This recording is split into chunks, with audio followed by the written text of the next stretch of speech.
திருவண்ணாமலை பட்டணத்தின் மதிப்புக்குரிய கனத்துக்குரிய ஊழியர்கள் ஒவ்வொருவரும் இந்த இடத்தில் நீங்கள் வந்திருக்கிறது எனக்கு ஒரு பெரிய ஒரு ஆசீர்வாதம், எனக்கு ஒரு பெரிய பலனாக இருக்கிறது. ஆமேன்.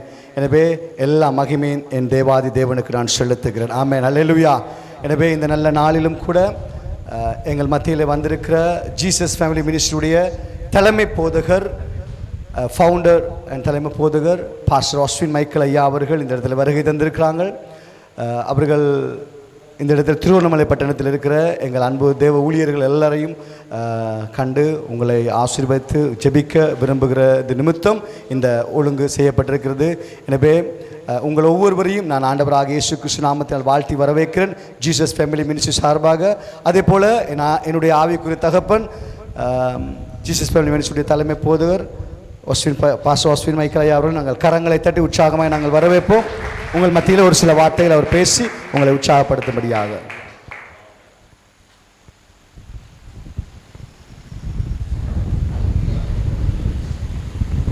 Praise God.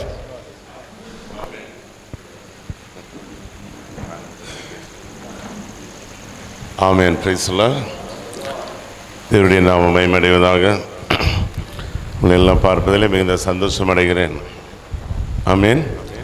ஆண்டவரை அறியாத ஒரு கத்தோலிக்க திருச்சபையில் வளர்ந்து அதெல்லாம் லட்சிக்கப்பட்ட பின்பாடு தேவனுடைய பணிகளை செய்யும்படி ஆண்டவர் அழைத்தபடினால் கிடைக்கிற வாய்ப்புகளை பயன்படுத்தி எங்கெல்லாம் சென்ற ஊழியங்களை செய்ய முடியுமோ அதையெல்லாம் செய்ய தீர்மானித்தது நிமித்தமாக தேவன் இலங்கை தேசத்திலும் வந்து ஊழியங்களை செய்ய ஆண்டவர் உதவி செய்தார்.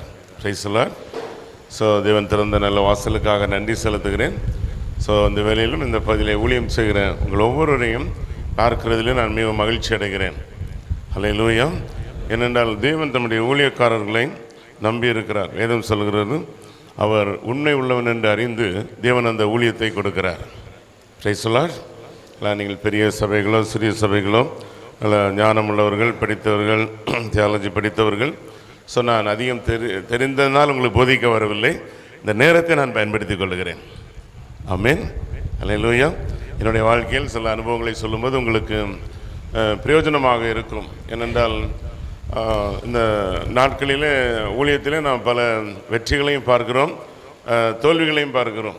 அநேக ஊழியங்கள் ஆண்டவருக்கு பிரியமுள்ளதாக இருக்கிறது, அநேக ஊழியங்கள் ஆண்டவருக்கு பிரியமற்றதாக இருக்கிறது. அது எல்லாருமே நாம் அறிகிறோம்.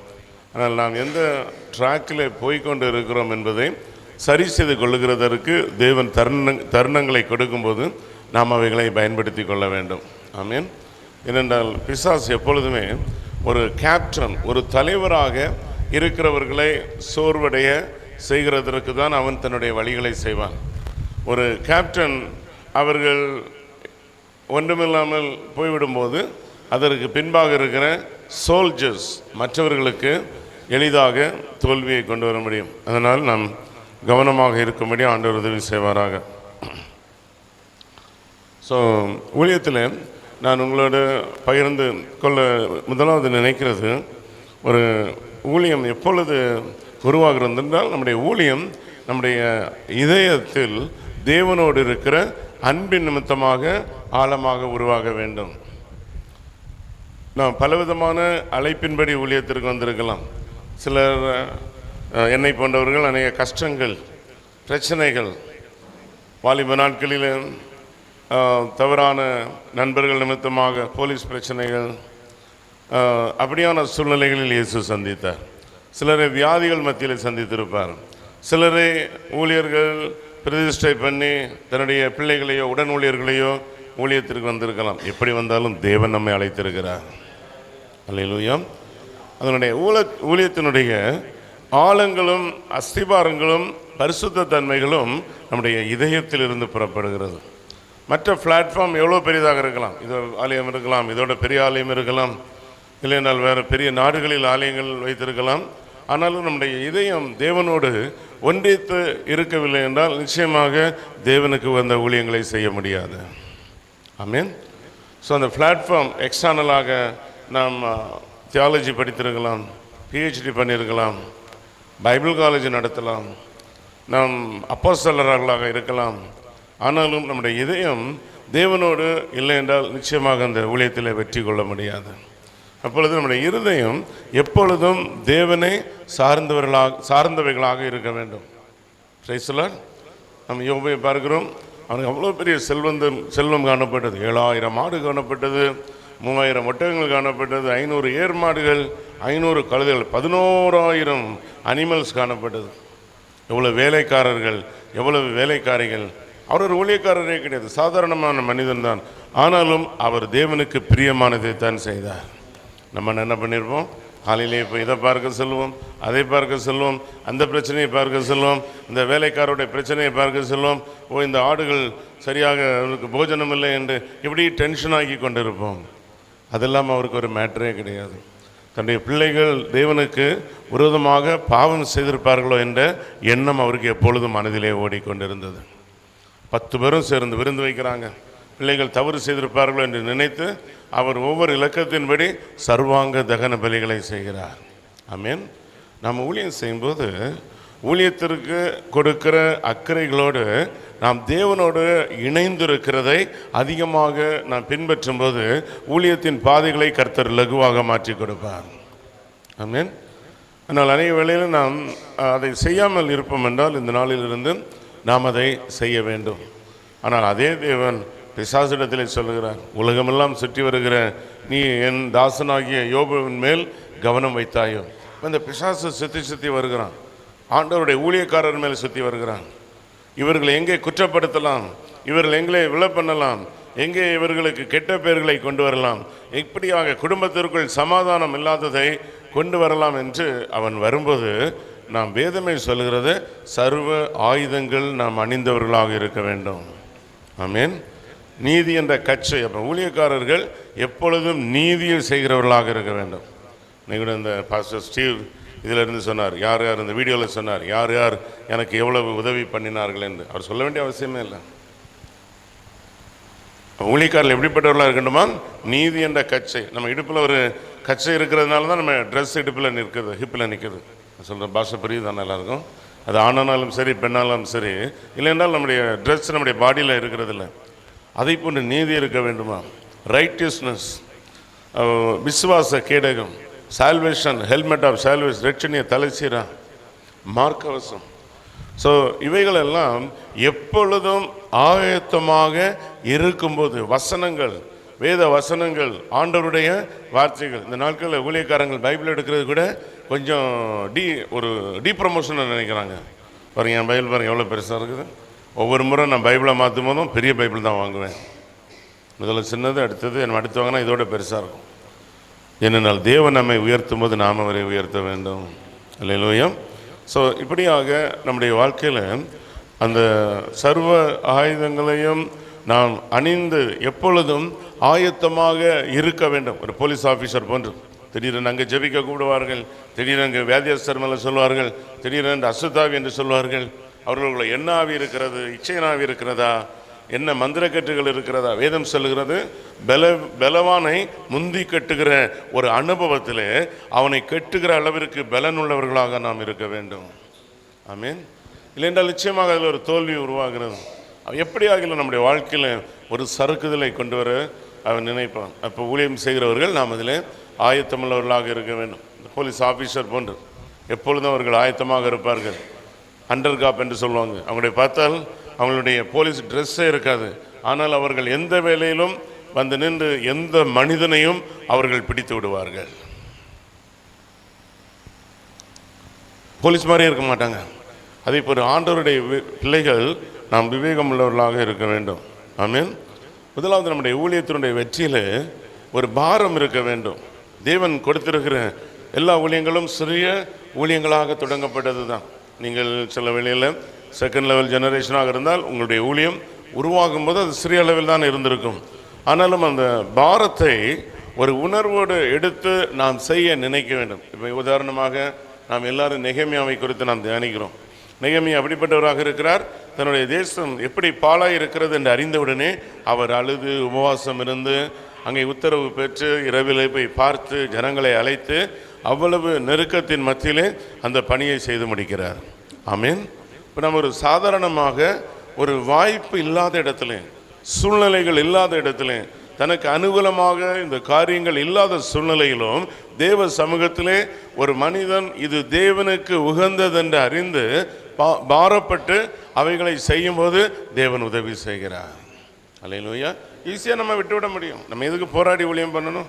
போராடி கஷ்டப்பட வேண்டும், போராடி ஜெபிக்க வேண்டும், ஜனங்களிடத்தில் பகைகளை சம்பாதித்து எதற்கு ஆத்துமாதங்களை பண்ண வேண்டும்? நம்ம போய் இருளில் இருக்கும்போது அநேகர் சொல்லுவாங்க, நீங்கள் பணம் வாங்கி தானே பண்ணுகிறீர்கள் என்று சொல்வார்கள். நீங்கள் வெளிநாட்டில் எங்களுடைய முகத்தை காட்டி பிக்சர் எடுத்து தானே வாங்குறீர்கள் சொல்வார்கள். தவறான காரியங்களை எல்லாம் சொல்வார்கள். ஆனால் இதையெல்லாம் பொருட்படுத்தாமல் தான் நாம் ஊழியங்களை செய்து கொண்டு இருக்கிறோம். ஆமேன். இப்போ நெகேமியா அந்த யுத்தமான சூழ்நிலையிலும் அந்த பார உணர்வை அவர் பெற்றுக்கொண்டபடியினால் நம்ம பைபிளில் வாசிக்கும்போது ஆயுதங்கள் ஒரு பக்கத்தை வைத்து ஒரு பக்கம் அவர்கள் வேலைகளை செய்து, இன்று நாம் இயற்கையாக நாம் என்ன நினைப்போம்?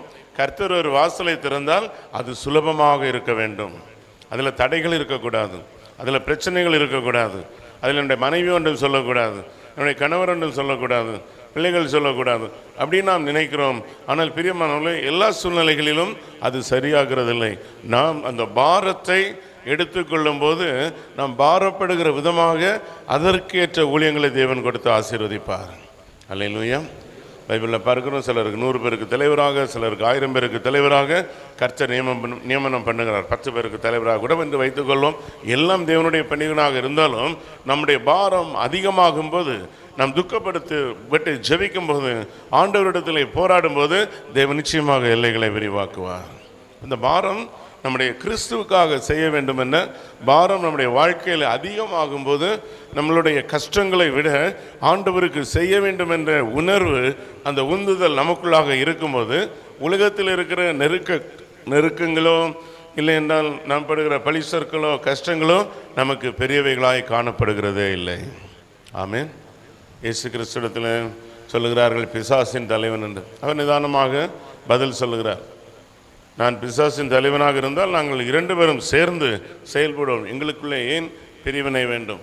அந்த போதனை நாம் இந்த சமுதாயத்தில் வாழும்போது ஒரு எமோஷனல் இல்லாமல் சரியான பதில்களை மெதுவாக அவர்களுக்கு புரிந்து கொள்ளுகிற தன்மையில் பேசுகிற ஒரு பழக்கம் உடையவர்களாக கூட நாம் மாற கடமைப்பட்டிருக்கிறோம்.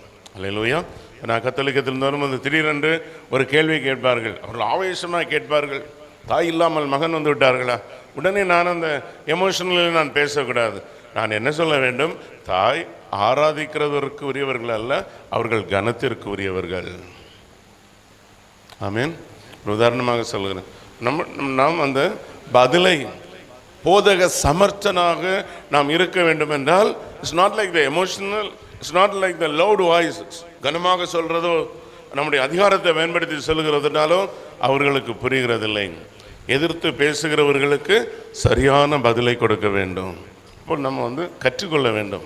ஒரு இஸ்லாமிய இடத்துல பேசும்போது, ஒரு புத்திஸ்டிட்ட பேசும்போது, நாம் இவைகளை கற்றுக் கொடுக்கும்போது நிச்சயமாக அவர்கள் அதை புரிந்து கொள்ளுவார்கள். அல்லேலூயா. நான் ஒரு புத்திஸ்ட் ஒரு அவருடைய மத குரு ஒருத்தர்கிட்ட பேசும்போது, எங்களுடைய அமெரிக்காவிலே ஒருத்தர் இருக்கிறார் பக்கத்தில். இப்போ நான் அவர்கிட்ட சொன்னேன், புத்தா ஒன்றும் உலகத்தை படைக்கவில்லையே. அவர் சொன்னார், நீங்கள் சொல்வது சரிதான், அவர் உலகத்தை படைக்கவில்லை. ராமன் சொல்ல மாட்டீங்களா? அவர்களுக்கு விசுவாசத்தையே கேள்வி கொடுக்கிற அளவில் நாம் பேசும்போது அவர்களுடைய காரியம் தெளிவாக அவர்களுக்கு ஒரு கொஸ்டின் ஆன்சர்லேயே அவர்களுக்கு புரிந்து விடுகிறது.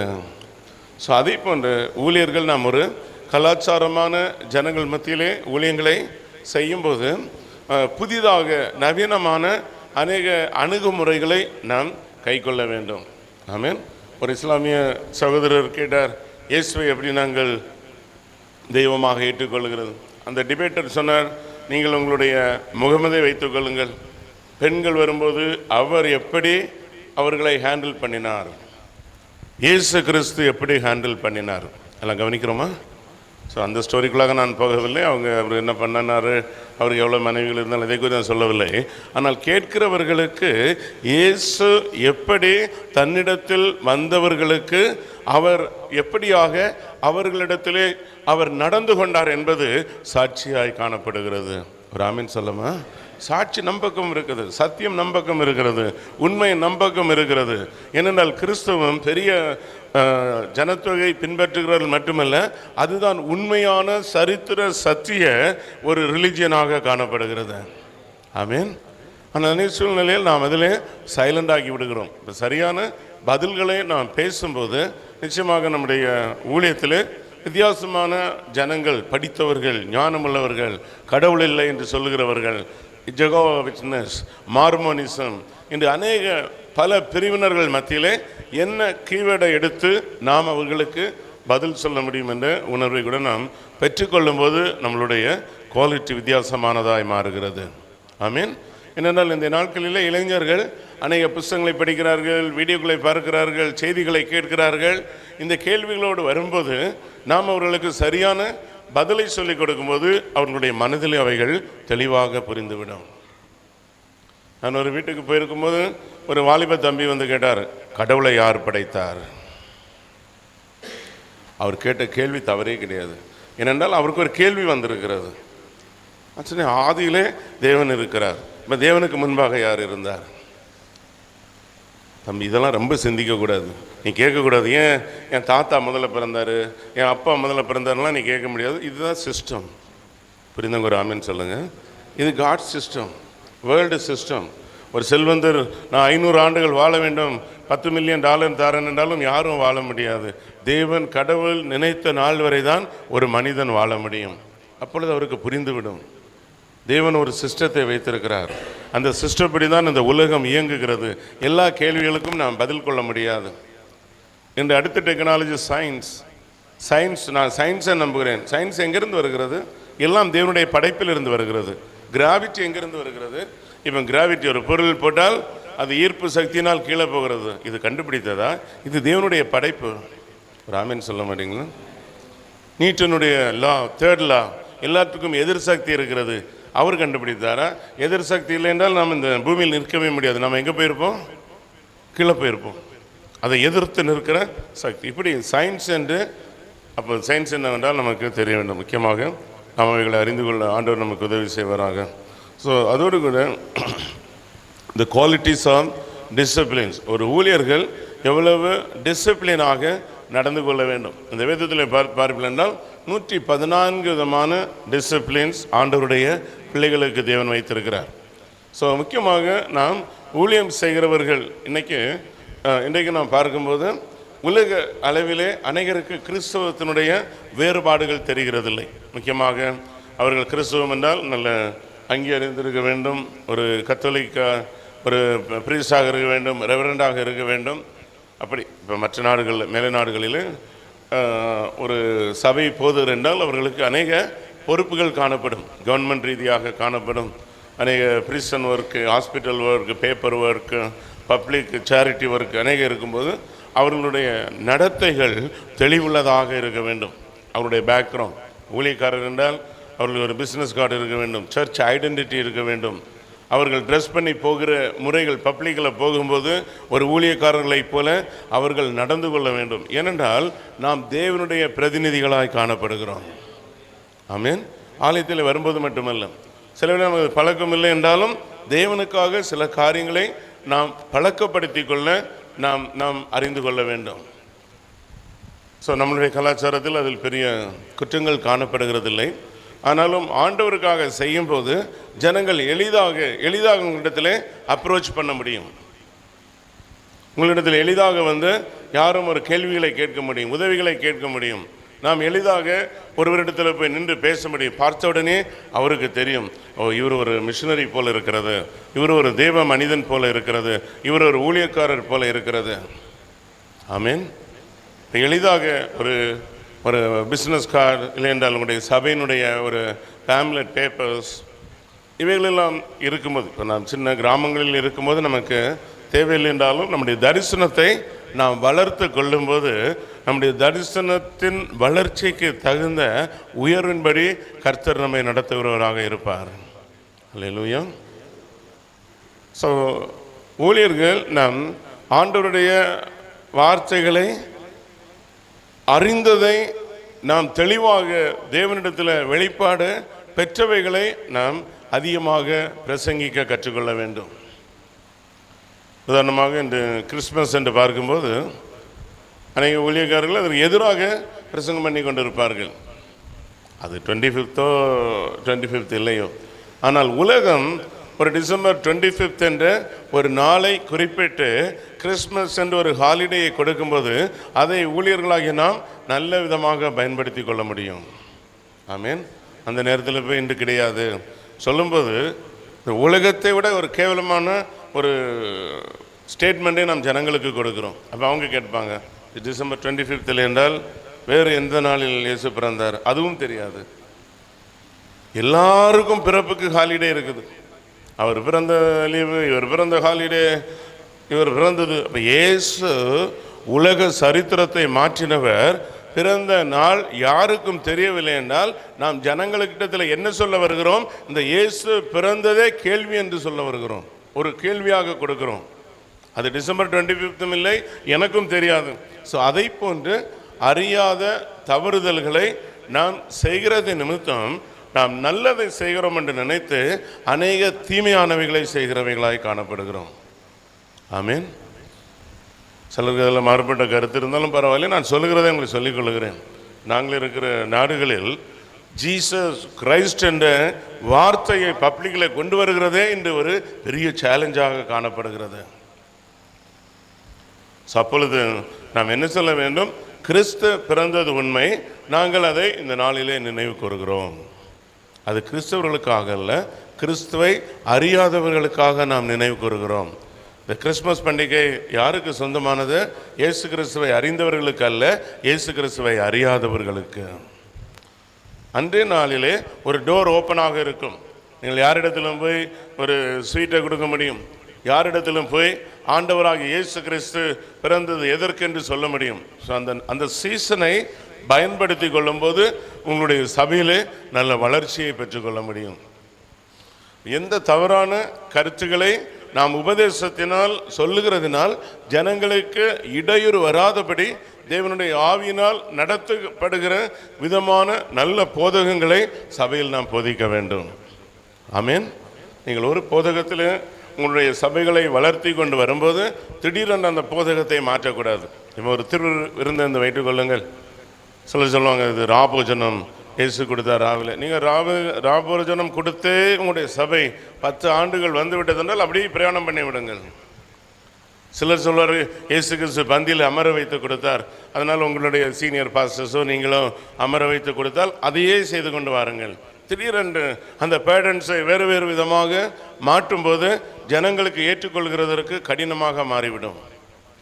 ஒரு சத்தியத்தை சத்தியம் என்று அறிந்து நாம் அதில் உறுதியாக இருக்கும்போது யாரோ செய்கிறதுனால் அதை மாற்ற வேண்டும் என்ற அவசியமே இல்லை. ஆமீன். இப்போ நாம் ஞானஸ்தானம் கொடுக்கிறோம். மத்திய 28வது அதிகாரத்திலே ஆண்டவராக இயேசு கிறிஸ்து சொன்னார், உலக நாடுகளுக்கு சென்று சொல்லி சீசராக்கி பிதா குமாரன் பரிசுத்த ஆவியினால் ஞானஸ்தானம் கொடுங்கள் என்று கட்டளையிட்டார். நீங்கள் அப்போஸ்தலர் 2வது அதிகாரம் 38வது வசனத்தில் பார்க்கும்போது, மனம் திரும்பி ஒவ்வொருவரும் இயேசு கிறிஸ்துவின் நாமத்தினால் ஞானஸ்நானம் பெற்றுக்கொள்ளுங்கள், அப்பொழுது பரிசுத்தாவின் வரத்தை பெறுவீர்கள். இப்போ உங்கள்கிட்ட வந்து கேட்குறாங்க, எந்த ஞானஸ்நானம் சரியானது? பிதா குமாரன் பரிசுத்தாவின் பேரில் கொடுக்கிறது இயேசு சொன்ன ஞானஸ்தானம் சரியானதா, இல்லை பேதுரு இயேசுவின் நாமத்தினால் கொடுத்தது சரியானதா? என்ன சொல்லுவோம்? யாராவது சொல்லுங்க, என்ன ஆன்சர் சொல்ல முடியும்? இப்போ இயேசு சொன்னது என்றால் அப்போ பேதுரு கொடுத்தது ஞானஸ்தானம் சரியில்லாத ஞானஸ்தானமா? இல்லை என்றால் பேதுரு கொடுத்தது தான் சரி என்றால் அப்போ இயேசு குறித்து கொடுத்த போதனைக்கு ஒரு அர்த்தம் இல்லாமல் மாறிவிடுகிறது. ஆமீன். இரண்டையும் பரிசுத்த வேதாகமம் அங்கீகரித்திருக்கிறது. அல்லேலூயா. ஆனால் நாம் எதை செய்ய வேண்டும் என்று தெளிவாக இருக்கிறோமோ அதிலே நாம் தெளிவுள்ளவர்களாக இருக்க வேண்டும். சில சபையில் என்ன பண்ணுவாங்கன்னா, நீங்கள் பிதாகுமாரன் பரிசுத்தாவின் நாமத்தினாலே ஞானஸ்நானம் அளித்தீர்களா, வாங்க வாங்க உங்கள் திரும்ப இயேசு நாமத்தினால் நீங்கள் எடுக்க வேண்டும். அப்போ தேவனுடைய வார்த்தையை நாம் கனவீனப்படுத்துகிறோம். இல்லை நீங்கள் பிதாகுமாரன் பரிசுத்தாவின் நாமத்தில் எடுத்தீங்களா, இயேசு நாமத்தில் திரும்ப எடுக்க வேண்டும். இல்லை இயேசு நாமத்தினால் நீங்கள் எடுத்து விட்டீர்களா, நீங்கள் திரும்ப பிதாகுமாரன் பரிசுத்தாவின் நாமத்தினால் எடுக்க வேண்டும். சபையில் பிரிவினைகள் வருகிறது, தவறான போதனை என்ற பிரிவினை வருகிறது. இப்போ நீங்கள் சபையிலே இவைகளை ஞானமாக கற்றுக் கொடுத்து வரும்போது தேவ பிள்ளைகள் உங்களுடைய வார்த்தைகளை புரிந்து கொள்ளுவார்கள். புரிந்து கொள்ளாமல் சொல்லும். அல்லேலூயா.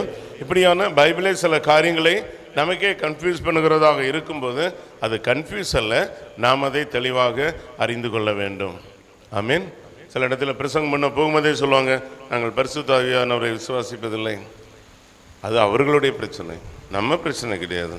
ஏனென்றால் பரிசுத்த வேதாகமத்தை குறித்து பேசும்போது இந்த வேதாகமத்தில் என்ன சொல்லப்பட்டிருக்கிறதோ நாம் அதை பிரசங்கிக்க கடமைப்பட்டிருக்கிறோம். ஆமீன். இப்போ அவர்களிடத்தில் போய் வாக்குவாதம் பண்ண முடியாது. ஆனால் பிரசங்கத்திலே நாம் சொல்லுகிறதை எல்லாம் சரியாக சொல்லும்போது, நாம் தேவனை பிரியப்படுத்துகிறவர்களாக செய்யும்போது கர்த்தர் உதவியாக இருப்பார். சிலர் அப்படி டியூன் மாறிடுவாங்க. மெஜாரிட்டியான பீப்புள் அல்லேலியா சொல்லக்கூடாதுன்னு சொல்லிட்டாங்க, அதனால் என் அல்லேலியா சொல்ல வேண்டாம். இதில் அந்த சபையை பூட்டிட்டு போகிறதுக்குள்ள ஃபவுண்டேஷன், யார் வந்தாலும் சரி வரவில்லை என்றாலும் சரி இந்த பரிசுத்த வேதாகமத்தின்படி ஒரு சபை நடக்க வேண்டும். அதை நீங்கள் முதல்ல இந்த பைபிளை தூக்கி காமிச்சிட்டிங்கன்னா ஆண்டவரை பின்பற்றுகிறவர்கள் எல்லாரும் சரியாகி விடுவார்கள். ஸோ நமக்குள்ளாக அந்த தெளிவு இல்லாதபடியினால் சபையில் இந்த குழப்பங்கள் வருகிறது. ஆண்டவருடைய அப்பத்தை குறித்து இது சாதாரணமான ஒரு பிரெட்டா, இல்லை அவருடைய சரீரமா, இல்லை சாதாரணமான ஒரு ஒயின் ஜூஸா, இல்லை என்றால் இது அவருடைய இரத்தமா, அவர்கள் அறியாமல் கேட்கிறார்கள். அவர்கள் புரிந்து கொள்கிற விதமாக நாம் பேசும்போது அதிலிருந்து அவர்கள் விடுதலை பெற்றவர்களாக இருப்பார்கள். ஆமீன். ஸோ இது உங்களுக்கு எக்ஸாம்பிள் சொன்னேன்.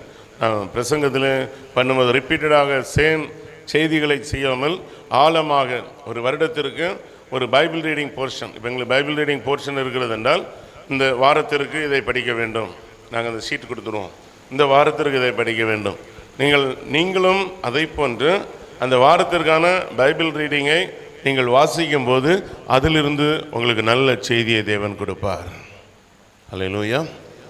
அப்போ ஒவ்வொரு வாரமும் புது செய்திகள். நீங்கள் ஜெனிசிஸ்லேருந்து ரெவலேஷன் வர ஒரு வாரம் படிக்கிறதை ஒரு செய்தியாய் கொடுக்க முடியாது.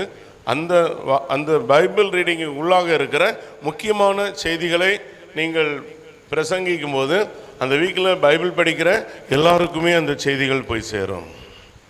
ஆமீன்.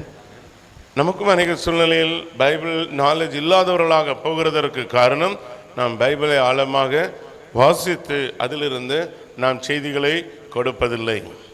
ஸோ அதை நாம் படித்து நாம் செய்யும்போது அவர்களுக்கு வித்தியாசமான ஜெனிசிஸ்லேருந்து ரெவல்யூஷன், ஆதியாகமத்திலிருந்து வெளிப்படுத்தல் வரை உள்ள முழு செய்திகளையும் அட்லீஸ்ட் ஒரு 2-3 ஆண்டுகளுக்குள்ளாக நம்முடைய சபையில் உள்ள எல்லாருக்குமே நாம் அதை போதித்து கொடுக்க முடியும். நாமும் அதை அறிந்திருக்க முடியும். ஆசாரிப்பு கூடாரம் அதனுடைய நோக்கம் என்ன? ஸோ எவ்ரி பர்பஸ், ஒவ்வொரு ஆசாரியர்கள், ராஜாக்கள், தேவனுடைய டிசைபிள்ஸ், ஆவியின் வரங்கள், செயல்பாடுகள், விடுதலை கூட்டங்கள்.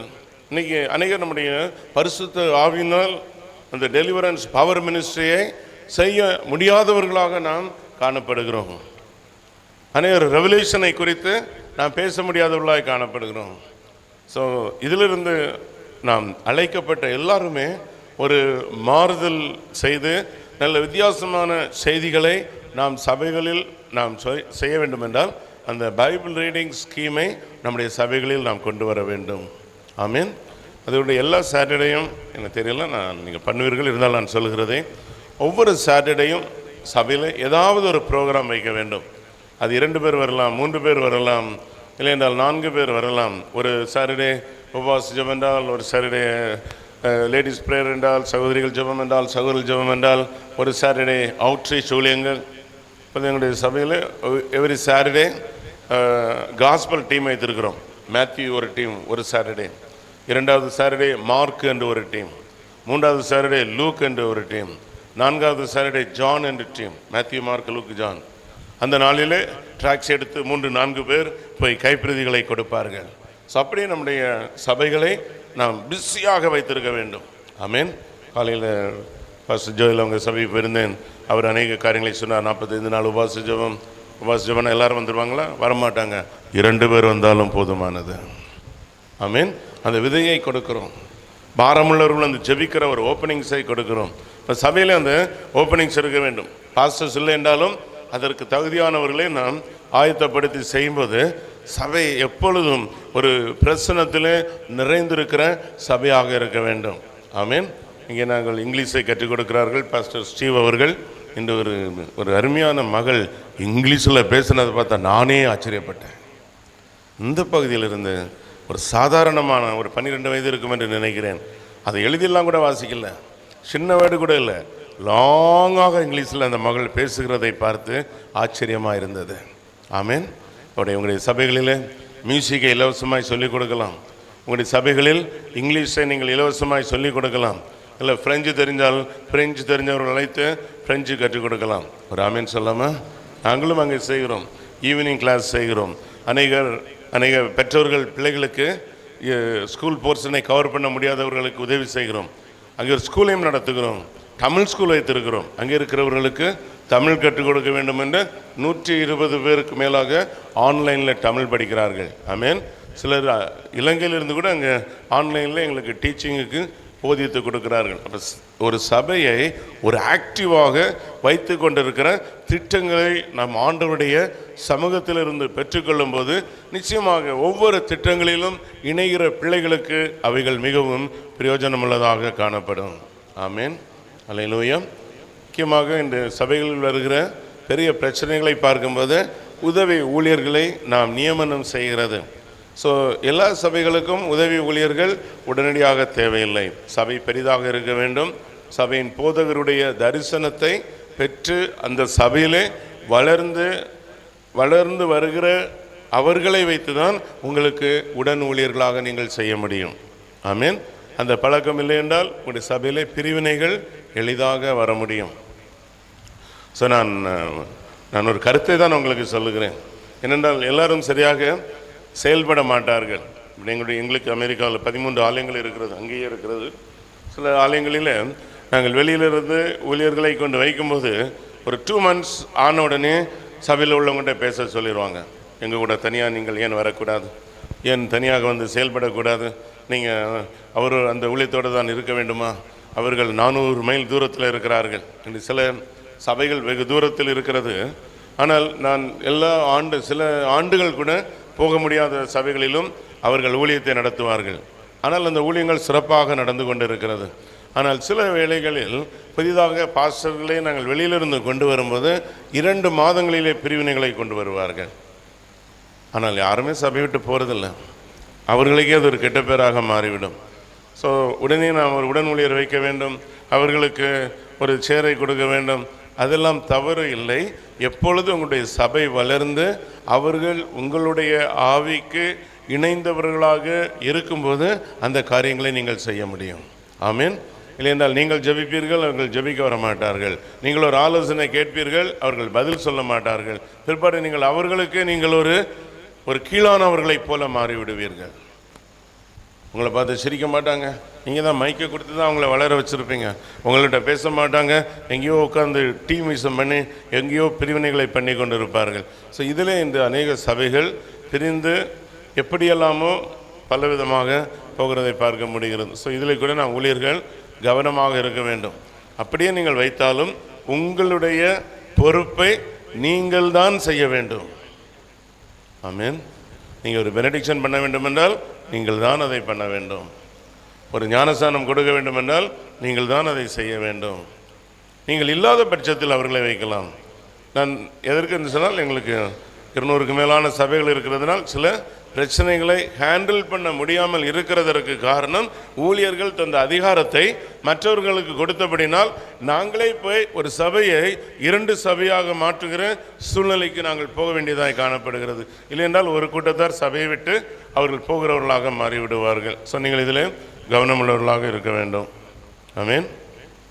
உங்களுடைய ஃபைனான்ஸ்லையும் கூட அது ஊழியக்காரர்களுக்கு முழு அதிகாரமும் இருக்கத்தக்கதாக உங்களுடைய சிஸ்டத்தை நீங்கள் வைக்க வேண்டும். யாரையும் வைத்தாலும் சரி. ஆனால் இங்கெல்லாம் அப்படி தான் இருக்கும் என்று நினைக்கிறேன். சில இடங்களில் அப்படி இல்லாமல் அதிலும் அநேக கஷ்டப்படுகிறவர்களை நாம் பார்க்க முடிகிறது. ஊழியர்களிடத்தில் முக்கியமாக ஆன்மீக கனிகள், அன்பு.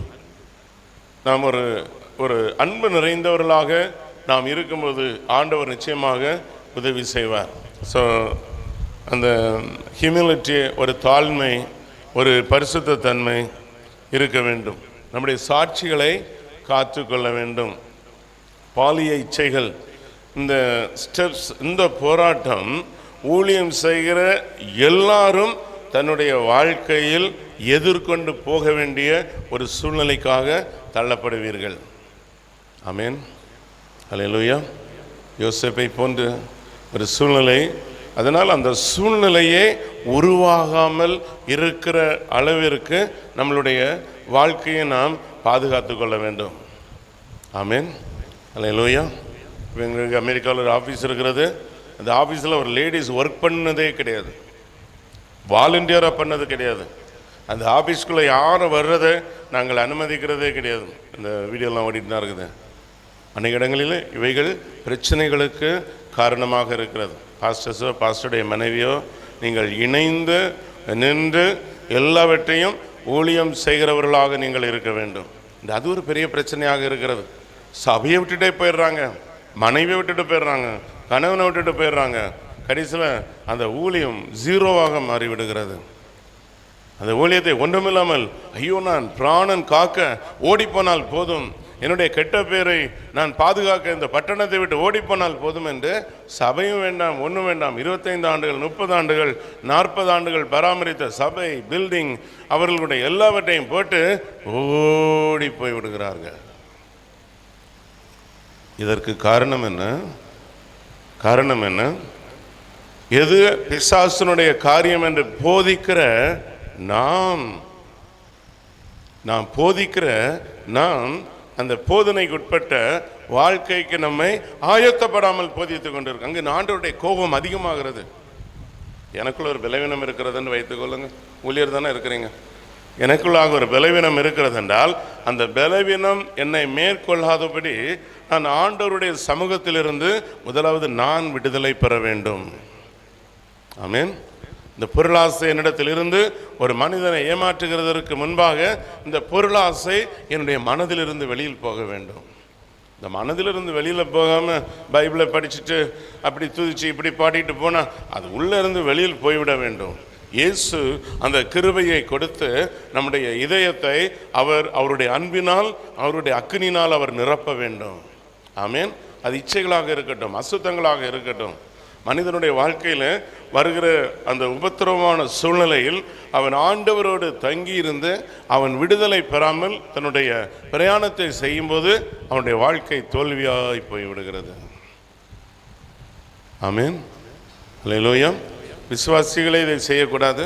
அப்படி இருக்கும்போது ஊழியர்கள் நீங்கள் மிகவும் கவனமாக அந்த சந்தர்ப்பங்களையே உருவாக்காமல், அதனால் ஒவ்வொரு நாளும் காலையில் எழும்பி இந்த நாள் எனக்கு பரிசுத்த நாளாக இருக்க வேண்டும், இந்த நாள் காலை முதல் இரவு வரை ஆண்டவருக்கு பிரியமற்ற ஒன்றையும் நான் செய்யக்கூடாது. ஊழியம் செய்கிறனோ இல்லையோ, முதலாவது அவருக்கு பிரியமல்லாததை நான் செய்யக்கூடாது. ஆமென். அவருக்கு பிரியமல்லாததை செய்து நாம் ஊழியம் செய்ய வேண்டும் என்று ஆண்டவர் ஒருபொழுதும் எதிர்பார்க்கிறதே இல்லை. முதலாவது நாம் சரிப்பட வேண்டும், பிற்பாடு மற்றவர்களுக்கு உதவி செய்ய வேண்டும். அதுதான் போதனை. நாம் சத்தியத்தை அறிந்து கொள்ள வேண்டும், அந்த சத்தியத்தினால் நாம் விடுதலை ஆக்கப்பட வேண்டும், பிற்பாடு அந்த சத்தியங்களை குறித்து நாம் மற்றவர்களுக்கு பிரசங்கிக்க வேண்டும். ஆமென். அல்லேலூயா. பிரசங்கிக்கிற நானே ஆகாதவனாகி போய்விடக்கூடாது. ஸோ அதற்காக உபவாசம் இருக்க வேண்டும், அதற்காக நீங்கள் அதிகமாக ஜெபிக்க வேண்டும். ஆண்டவருடைய வார்த்தைகளை தெரிந்தெடுத்து அதை ஆழமாக நீங்கள் தியானம் செய்து அதில் விடுதலை பெற்று விடுவீர்கள் என்றால் தேவ பிரசன்னத்தை எப்பொழுதும் நீ உணர்ந்தவர்களாகவே இருப்பீர்கள். ஆமென். இல்லைன்னா பிரச்சனை வராது. கொட்டடிக்கிறதும் தாளம் போடுறதும் அவங்கள கூப்பிட்டு பாட வைக்கிறதும் இவங்கள கூப்பிட்டு பாட வைக்கிறதும் இப்படியாக காணப்படும். உங்களால் ஒரு அசுத்தாவி அலைக்கழிக்கிற ஆவியை கட்டளையிட முடியாது, அதை போய் தொட முடியாது. அது சொல்லிவிடும், இயேசுவையும் அறிவேன் பவுலையும் அறிவேன், நீ யாரியா நீ என்று உங்களை கேள்வி கேட்டுவிடும். ஆண்டவருடைய பிரசன்னம் மிக முக்கியமானது. அல்லேலூயா. அங்கே தான் பிள்ளைகளுக்கு ஆசீர்வாதம் வருகிறது. அதிலே தான் ஒரு ஊழியர்கள் கனமுள்ளவர்களாக ஜனங்கள் மத்தியிலே பார்க்கப்படுகிறார்கள். அமெரிக்காவில் அந்த வரும்போது வருத்தத்தோடு சொல்லுகிறேன், ஒரு பிரபலமான ஊழியம் செய்கிற ஒரு மனிதர், அவருக்கு ஏதோ கோர்ட்டில் ஒரு குற்றச்சாட்டு வைத்திருக்கிறார்கள். ஒரு அமெரிக்கன், எவ்வளோ ஆயிரக்கணக்கான விசுவாசிகள் உள்ள ஒரு திருச்சபை சார்ந்தவர். கடைசியில் கோர்ட்டில் அவர் அந்த குற்றத்தை, அந்த பாலியல் குற்றத்தை செய்தார் என்று நிரூபிக்கப்பட்டபடினால் கையில், அதுக்கப்புறம் டூ லேட். அவர் மனம் உடைந்திருக்கலாம், குடும்பம் உடைந்திருக்கலாம். தேவன் கொடுக்கிற தருணங்களை அலட்சியமாக நினைத்து மனிதன் பிரயாணப்பட்டு போகும்போது ஆண்டவரே அந்த தீமைக்கு விட்டு விடுகிறார். அங்கெல்லாம் ஒரு 1000 பேர் 10,000 பேர் இருக்கிற சபை என்றால் ஒரு வாரம் அவர்களுக்கு கிடைக்கிற காணிக்கையை இது பில்லியன்ஸ் உங்களுடைய ஸ்ரீலங்கா கரன்சியில் சொல்ல முடியும். சின்ன சின்ன இச்சைகளை மேற்கொள்ள முடியாதபடினால் அநேகர் தன்னுடைய ஊழியங்கள், தன்னுடைய வாழ்க்கையை ஒன்றுமில்லாமல் போய்விட்டார்கள்.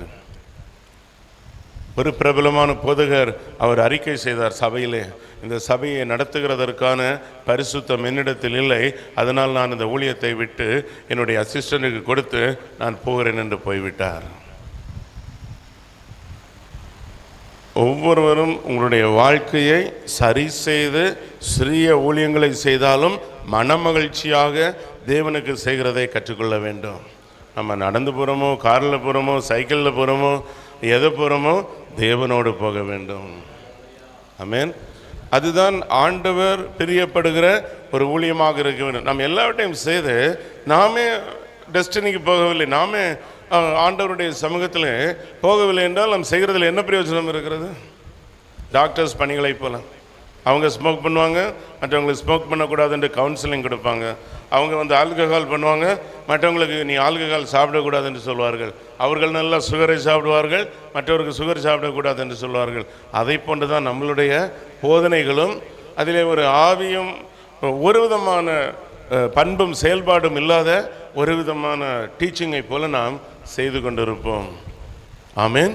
நம்முடைய வாழ்க்கையை சரி செய்து கொள்ள வேண்டும். இந்த இந்த இந்தியா, இலங்கை, இந்த நாடுகளில் ஓப்பன், நீங்கள் யார்கிட்டையுமே பேசலாம், யாருக்கும் உதவி செய்யலாம், எல்லாமே உங்களை விசுவாசிப்பார்கள்.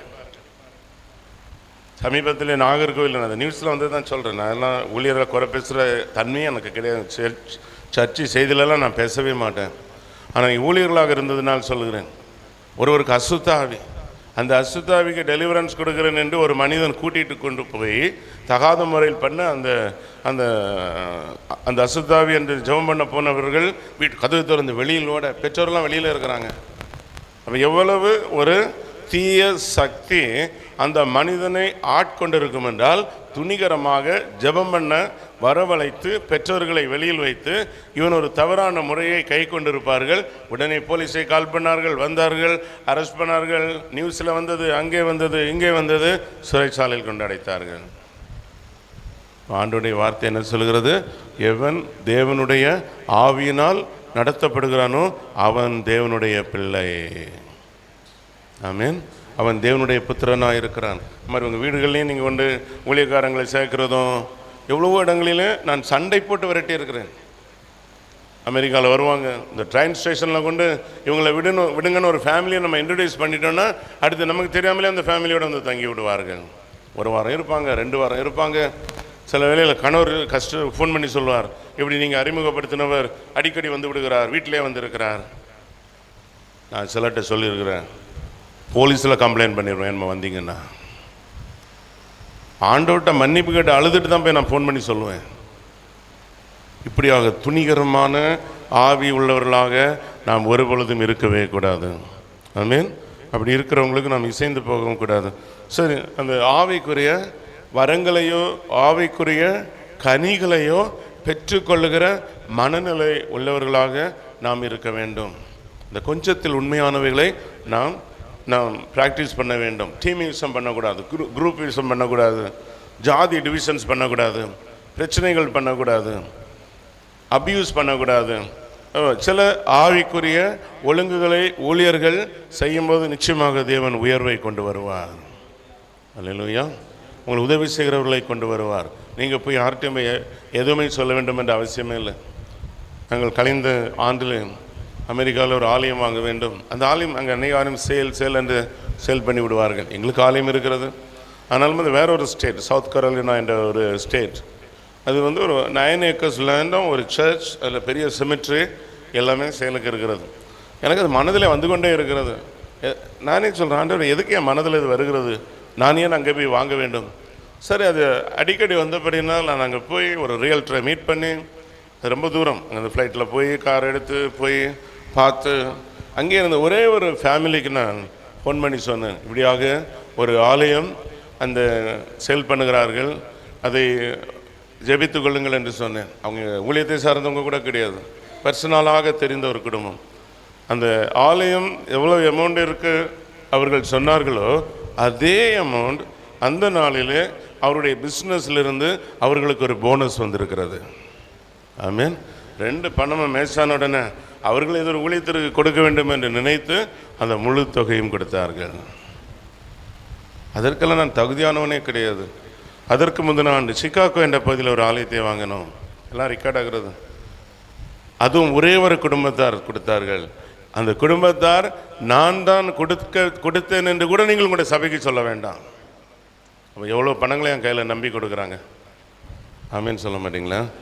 உண்மையாக இருங்களா? ஆபிரகாம் இடத்தில் ஆண்டவர் சொன்னார், எனக்கு முன்பாக நீ உண்மையும் உத்தமனுமாயிரு, உன் பேரை நான் பெருமைப்படுத்துவேன்.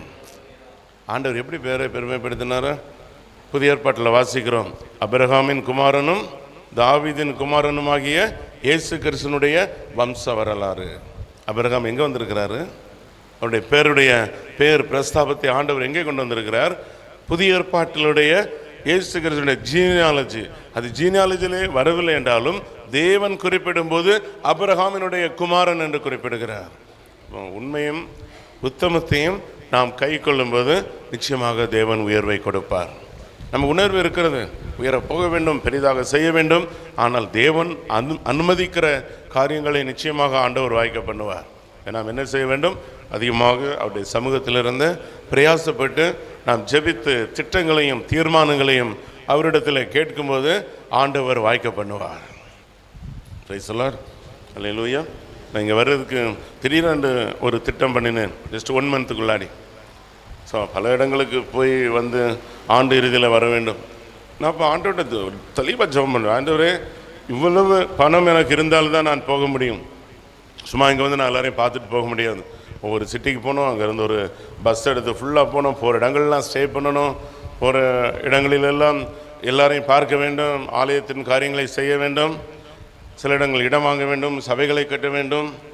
ஆனால் பிரியமானவர்களே, எப்பொழுதெல்லாம் பாரத்தோடு நாம் ஜெபிக்கிறோமோ எப்படி ஆகிலும் தேவன் அதை சந்திக்க செய்கிறார். அல்லேலூயா. ஹெய்ட்டி என்ற பகுதியில் 4 ஸ்கூலை கட்டி 1000 பிள்ளைகள், ஆப்பிரிக்கா பிள்ளைகள் இலவசமாய் படிக்கிறார்கள். அதே போன்று ருவாண்டா, டான்சானியா, டொமினிக்கா ரிப்பப்ளிக், இந்த நாடுகள் மேப்பில் எங்கேருந்துன்னே எனக்கு தெரியாது, ஆனால் தேவன் அவைகளை செய்ய வைக்கிறார். ஆனால் அங்கே போய் பார்த்தா தான் தெரியும், இவ்வளவு ஊழியங்கள் உடைந்து போய் கிடக்கிறது. ஊழியத்துக்கு ஒப்பு கொடுத்து வந்திருப்பாங்க, அந்த பாஸ்டருக்கே ஒழுங்கான பைபிள் இருக்காது, பைபிளை எப்படி பிரசங்கம் பண்ண வேண்டும் என்று அவர்களுக்கு தெரியாது. ஆனால் ஊழியத்துக்கு ஒப்பு கொடுத்து வந்திருப்பார்கள். ஏனென்றால் அவர்களுக்கு போதகம் பண்ணுகிற அந்த பைபிள் டீச்சர்ஸ் அந்த கம்யூனிட்டியிலே இருக்க மாட்டாங்க. நமக்கு இன்றைக்கி உடனே படிக்க முடியும், ஒரு இன்டர்நெட்டில் போய் படிக்க முடியும், உடனே ஒருத்தர்கிட்ட ஃபோன் பண்ணி கேட்க முடியும், இல்லையென்றால் ஒரு செய்தியை யூடியூப்பில் செலக்ட் பண்ணி பார்க்க முடியும்.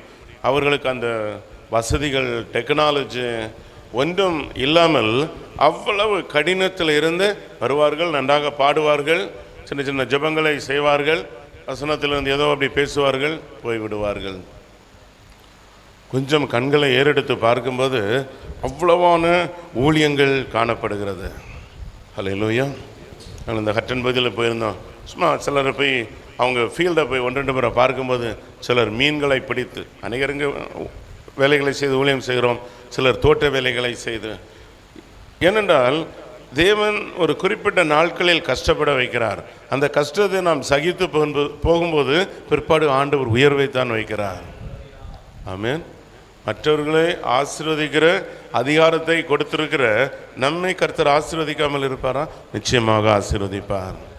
இப்போ நாம் தேவனோடு நடக்கிறவர்களாக நாம் இருக்க வேண்டும். அந்த ஆவியின் வரங்கள், இதை தேவனுடைய பிள்ளைகள் டிஸ்சர்னிங், ஆவியின் 9 வரங்கள், அநேக காரியங்களை நமக்கு மனப்பாடமாக தெரிய வேண்டும். 10 கட்டளைகள் என்றால் தெரிய வேண்டும், ஆவியின் வரங்கள் என்றால் தெரிய வேண்டும். ஒரு விஷயம், ஒரு பாஸ்டர் அமெரிக்கா இன்டர்வியூ வர வேண்டும். நாங்கள் அநேகருக்கு யார் நீங்கள் யார் கேட்டாலும் வரேன்னு சொன்னால் உங்களுக்கு நாங்கள் பேப்பரை அனுப்புவோம், நீங்கள் வரலாம், நாங்கள் ஊழியத்தை உதவி பண்ணுறோம் இல்லையோ அந்த கண்ட்ரிக்கு வரலாம். ஸோ ஆனால் ஒருவருக்கு அனுப்பும்போது அவங்க அமெரிக்கன் எம்பசி போகிறாங்க, அவர் கேட்குறாரு, எம்பசியில் கான்சுலேட் ஆஃபீஸர் கேட்குறாரு, லார்ட்ஸ் ப்ரேயரை சொல்லு, பரமண்டல ஜபத்தை சொல்லு. இவருக்கு எல்லா ஜபமும் தெரியும், லார்ட்ஸ் ப்ரேயர் தெரியாது. அன்னாளின் ஜபம் தெரியும், யாபேசின் ஜபம் தெரியும், அவங்களுக்கு அதெல்லாம் தெரியாது. அன்னாளுன்றதே அங்கே இருக்கிறவங்களுக்கு யாருன்னே தெரியாது, யாபேஸ்னா யாருன்னே தெரியாது. அவங்க சில குறிக்கோள் வச்சுருப்பாங்க, 10 commandments அட்லீஸ்ட் 2-3 சொன்னாலே அவங்க ஓகே. எல்லாம் படித்திருந்தாலும் மனதில் இருக்காது, அவங்களால ஜட்ஜ் பண்ண முடியும். இவர் ஒரு தேவ மனிதனுக்குள்ள ஐடென்டிட்டி இருக்கிறதா என்பதை 1-2 கேள்விகளை கேட்டாலே போதும். இயேசு கிறிஸ்துவினுடைய சீஷர்கள் ஒரு 4 பேர் பேரை சொன்னாலே போதும். ஒரு பேரும் தெரியலன்னா எப்படி அவங்க விசா கொடுப்பாங்க? கடைசியில் லார்ட்ஸ் பிரேயர் தெரியவில்லை, விசா கேன்சல். அந்நிய பாஷை பேசுகிறவர், அசுத்தாவிகளை விரட்டுகிறவர்.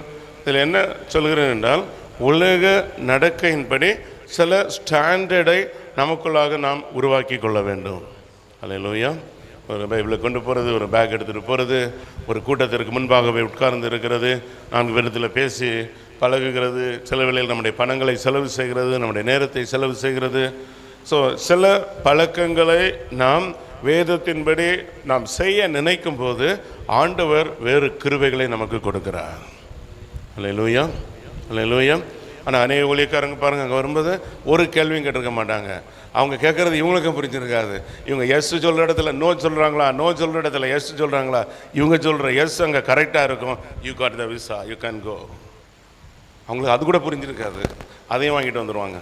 அப்போ என்ன இருக்கிறது? கிருபை உள்ளவர்களாக இருக்க வேண்டும்.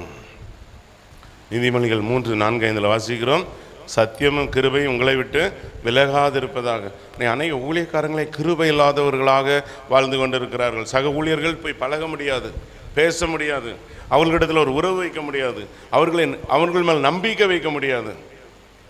அவர்களுக்கு ஒரு உதவி செய்தால் அது அதனுடைய முடிவு எப்படி இருக்கும் என்று தெரியாது. ஒரு வீட்டிற்கு அழைத்து செல்ல முடியாது. இப்படியான சூழ்நிலையில் நாம் ஒருபொழுதும் இருக்கவே கூடாது. ஒரு நல்ல மனிதர்களாக இருக்க வேண்டும். நல்ல மனிதர்களோடு நல்ல ஊழியர்களாக இருக்க வேண்டும். ஆமேன். இப்போ நல்ல மனிதர்களாக இல்லாமல் நல்ல ஊழியர்களாக நம்ம எப்படி இருக்க முடியும்? நல்ல மனிதர்கிட்ட போய் எப்படி பண்ண முடியும்? அவங்க ஊழியர் என்ற பார்வையே பார்க்கல. முதலாவது நல்ல மனிதநேயம் உள்ளவர்களா என்று பார்க்கிறார்கள். ஏழைக்கு உதவி செய்கிறார்களா என்று கேட்கிறார்கள். பணத்தெல்லாம் வாங்குறீங்களா, என்ன பண்ணுகிறீர்கள் என்று அவர்கள் கேட்பார்கள். அதுலேயும் நாம் கொஞ்சம் தெளிவுள்ளவர்களாக இருக்க வேண்டும். கொஞ்சம் பைபிள் கொடுக்க வேண்டும். நம்முடைய சபைகளில் கஷ்டப்படுகிறவர்கள் இருந்தால் அவர்களுக்கு ஆகாரம் கொடுக்க வேண்டும். சில அநேக பாஸ்டர்ஸு அப்பா அம்மா அல்லது பிள்ளைகளை சிலர் எடுத்து வளர்க்கிறார்கள், சபையில் தங்க வைக்கிறார்கள். உங்களுக்கு கொடுத்திருக்கிற கிருபையின்படி நீங்கள் செய்யும்போது நிச்சயமாக தேவன் உங்களை உயர்த்துவார். அல்லேலூயா. ஆண்டவர்கிட்ட நம்ம சொல்லிடணும், நீங்கள் கொடுத்தா தான் நாங்கள் செய்ய முடியும், நீங்கள் கொடுக்கலன்னா நாங்கள் செய்யவே முடியாது. நம்ம பாரத்தை அவரிடத்தில் வைத்து நாம் திட்டங்களை போட்டு ஜெபித்து கொண்டு இருக்கும்போது தேவன் நிச்சயமாக காரியங்களை வாய்க்க பண்ணுவார். அல்லேலூயா, ஆமேன். எலியா தீர்க்கதரிசன நாட்களில் பாருங்க, நீ போக வேண்டாம் இரு என்றால் அவர்கள் இருப்பார்கள். நம்ம என்ன பண்ணுவோம்? பேக்கை தூக்கிட்டு ஓடுவோம். நம்மகிட்ட கிருபை இருக்குது, வெளிப்பாடு இருக்குது. ஆனால் அவர்கள் இருக்கிறார்கள், போயென்றால் போகிறார்கள். ஒரு விதவின் வீட்டுக்கு போயென்றால் போகிறார்கள். தீர்க்கதரிசனத்தில் போய் நீ நினிவை குறித்து இந்த பட்டணம் அழியப் போகுது என்று சொல்கிறார்கள். உடனே இவர்கள் இப்போ இந்த பட்டணம் அழியப் போகிறது, கஷ்டப்பட்டு போனாலும் போகிறார்கள். அதை போன்று ஆண்டவருடைய பிள்ளைகள் தேவன் விரும்புகிறதை செய்ய கற்றுக்கொள்ள வேண்டும். அல்லேலூயா, ஆமேன். ஆண்டவருக்கு பிரியமற்றதை எதுவுமே நாம் செய்ய முயற்சி பண்ணவே கூடாது. அந்த முயற்சிகளும் வீண், அதனுடைய கிரியைகளும் வீணானவைகளாய் காணப்படுகிறது. மாம்சமானவனுக்கு தன்னை ஒழிக்க வேண்டாம். ஸோ நான் எடுக்க வந்த சப்ஜெக்ட்ஸ் வேறு, ஆனால் நான் வேறு விதமாக உங்களிடத்தில் பேசி கொண்டு இருக்கிறேன். There's a signs, அடையாளங்கள். நாம் தேவனால் அழைக்கப்பட்டோம் என்பதற்கான அடையாளங்களில் முக்கியமான அடையாளம் பரிசுத்தம். ஆமேன். எனக்கு பரிசுத்தத்தில் எனக்கு வீக் இருக்குது. ஏன்னா நான் அந்த வீக்னஸில் வளர்ந்துருக்கிறேன். ஸ்மோக் பண்ணியிருக்கிறேன், ட்ரிங்க்ஸ் பண்ணியிருக்கிறேன், சண்டை போட்டிருக்கிறேன், அதை பண்ணியிருக்கிறேன், இதை பண்ணியிருக்கிறேன். அப்போ எனக்கு விஷுவலைஸ் பண்ண முடியுது. என்னுடைய வாழ்க்கையில் நானே ஒரு பவுண்ட்ரி வைக்கவில்லை என்றால் நிச்சயமாக அங்கே ஒரு ஆபத்து காணப்படுகிறது. சிலருக்கு பண ரீதியான, நீங்கள் செய்யாத, நம்ம இளம் வயதில் செய்யாத புதிய பாவங்கள் ஒன்றும் நம்மளை அசைக்க போகிறதில்லை. சிலருக்கு ஏமாற்ற வேண்டும் என்ற எண்ணம் ஒருபொழுதும் இருந்திருக்காது. வாழ்க்கையில் ஒருவரையும் ஏமாற்றவே மாட்டார்கள். ஆமேன், அல்லேலூயா. சிலர் ஸ்மோக் பண்ணிடுவாங்க, போய் சிலர் ட்ரிங்க்ஸ் பண்ணிடுவாங்க. ஃப்ளைட்டில் பார்த்தா ஒருத்தர் ட்ரிங்க்ஸ் பண்ணிட்டு போகிறாரு. இப்போ என்ன பண்ண வேண்டும்? இவர்கள் தனியாக பிரயாணம் பண்ணக்கூடாது. அவர்கள் மிகவும் கவனமுள்ள வாழ்க்கையில் போக வேண்டும். ஸோ அந்த சைன்ஸ், சில அடையாளங்கள் காணப்படுகிறது. டிசிப்ளின். நம்முடைய ஆலய வேலையிலே ஊழியம் செய்கிறவர்கள் அநேகர் இந்த லேட்டாக வருகிறவர்களாக இருப்பார்கள். குறைந்தது ஒரு ஊழியக்காரர் தன்னுடைய ஆராதனை குறைந்தது 1 மணி நேரத்திற்கு முன்பாகவாவது அவர்கள் அந்த ஆலயத்திற்கு போக வேண்டும். இல்லைன்றால் அதற்கு முன்பாக போய் எல்லாம் ரெடி பண்ணி வைத்த பிற்பாடு நீங்கள் தெளிவாக வர முடியும். ஸோ அந்த நேரத்தை, டைம் மேனேஜ்மெண்ட், அந்த டைம் மேனேஜ்மெண்ட்டை சரியாக நாம் செய்யவில்லை என்றால் நாம் ஒரு வெற்றியான ஊழியங்களை செய்ய முடியாது. ஆமீன், அல்லேலூயா. ஆண்டவருடைய பிரசன்னத்தை வாஞ்சிக்க வேண்டும். தேவன் திறந்த வாசலை நாம் பயன்படுத்தி கொள்ள வேண்டும். ஆண்டவர் கொடுத்திருக்கிற அந்த கிருபையான வாசல்களை பயன்படுத்தி கொள்ள வேண்டும். எனக்கு தெரிந்த ஒரு தமிழ்நாட்டிலேருந்து ஒரு பாஸ்டர், அவர்கள் அங்கே ஒரு ஊழியத்தில் விசா வாங்கி, க்ரீன் கார்டு வாங்கி, சிட்டிசன்ஷிப் வாங்கி, கடைசியில் ஒரு ஊழியமும் பண்ணவில்லை. அவருக்கு இங்கிலீஷும் தெரியாது, ஆனால் இங்கிலீஷ் சர்ச்சில் போய் உட்காந்துருப்பார். நான் கூட சொல்லி, நீங்கள் தமிழ் மக்கள் எவ்வளோ பட்டணங்களில் ஆலயங்கள் இல்லாமல் இருக்கிறார்கள், அங்கே எவ்வளோ பாஸ்டர்ஸ் தேவைப்படுகிறார்கள். ஏனென்றால் இப்போ ஐடி ஜாப் என்று வந்து இந்த பட்டணத்தில் ஒரு 100 தமிழ் குடும்பம் இருக்கிறது என்றால் ஒரு இடத்துல வந்து ஜெபம் பண்ணுவார்கள். அவர்களுக்கு கம்யூனியன் கொடுக்க யாரும் கிடையாது, தகுந்த போதனைகளை செய்கிறதற்கு யாரும் கிடையாது. அவர்களே ஒரு சப்ஜெக்ட் எடுப்பாங்க, ஒவ்வொன்றை பேசுவார்கள். அதனால் அப்படி இருக்கும்போது இவர் வந்து, உதாரணத்துக்கு சொல்கிறேன், நான் ஊழியம் செய்வேன் என்று ஒப்புரவாகி அந்த விசா வாங்கி அங்கே வந்த பிற்பாடு ஊழியம் செய்யாமல் காணப்படுகிறார். திடீரென்று அவருடைய மகனுடைய திருமணம் வந்தது. அந்த திருமணம் செய்ய வேண்டிய கட்டாய சூழ்நிலை அந்த கோவிட் நாட்களில் வந்தது. அது எதனால் என்று தெரியவில்லை. அங்கெல்லாம் திருமணத்துக்கு முன்பாகவே எல்லாம் ஒருத்தர் பழகி விடுவார்கள். அப்படி எது நடந்ததாக தெரியாது. அந்த திருமணத்திற்கு மொத்தம் போனதே 5 பேர். ஒரே ஒரு மகன், உயர்ந்த நிலையில் இருக்கிறார்கள். தேவனை ஒருபொழுது ஏமாற்றவே முடியாது. ஆமீன். எவ்வளோ கனமாக நடக்க வேண்டிய திருமணம் 5 பேர். ஏனென்றால் அது கோவிட் நாட்களில் யாரும் போக முடியாது. கோர்ட்டில் போய், கோர்ட் என்றால் அங்கே ரெஜிஸ்ட்ரியில் போய் அவர்கள் ரெஜிஸ்டர் பண்ணி. ஸோ பிரியமானவர்களே, நாம் ஆண்டவருக்கு உண்மையற்றவர்களாக இருந்தால் எங்கேயோ ஒரு இடத்துல நாம் தேவனுக்கு பதில் சொல்ல கடமைப்பட்டிருக்கிறோம். ஆனால் உண்மையாக இருந்தால் தேவன் நம்முடைய பொறுப்புகளை எடுத்துக்கொள்வார். உங்களுடைய பிள்ளைகளுடைய தேவைகள் வரும்போது, சூழ்நிலைகள் வரும்போது தேவன் பார்த்து கொள்ளுவார். ஆமீன். ஸோ அந்த உடன்படிக்கை, அதோடு உங்களுக்கு உடன்பட்ட ஊழியர்கள் இருந்தால் அந்த ஊழியர்களுக்கு உண்மை உள்ளவர்களாக இருக்க வேண்டும்.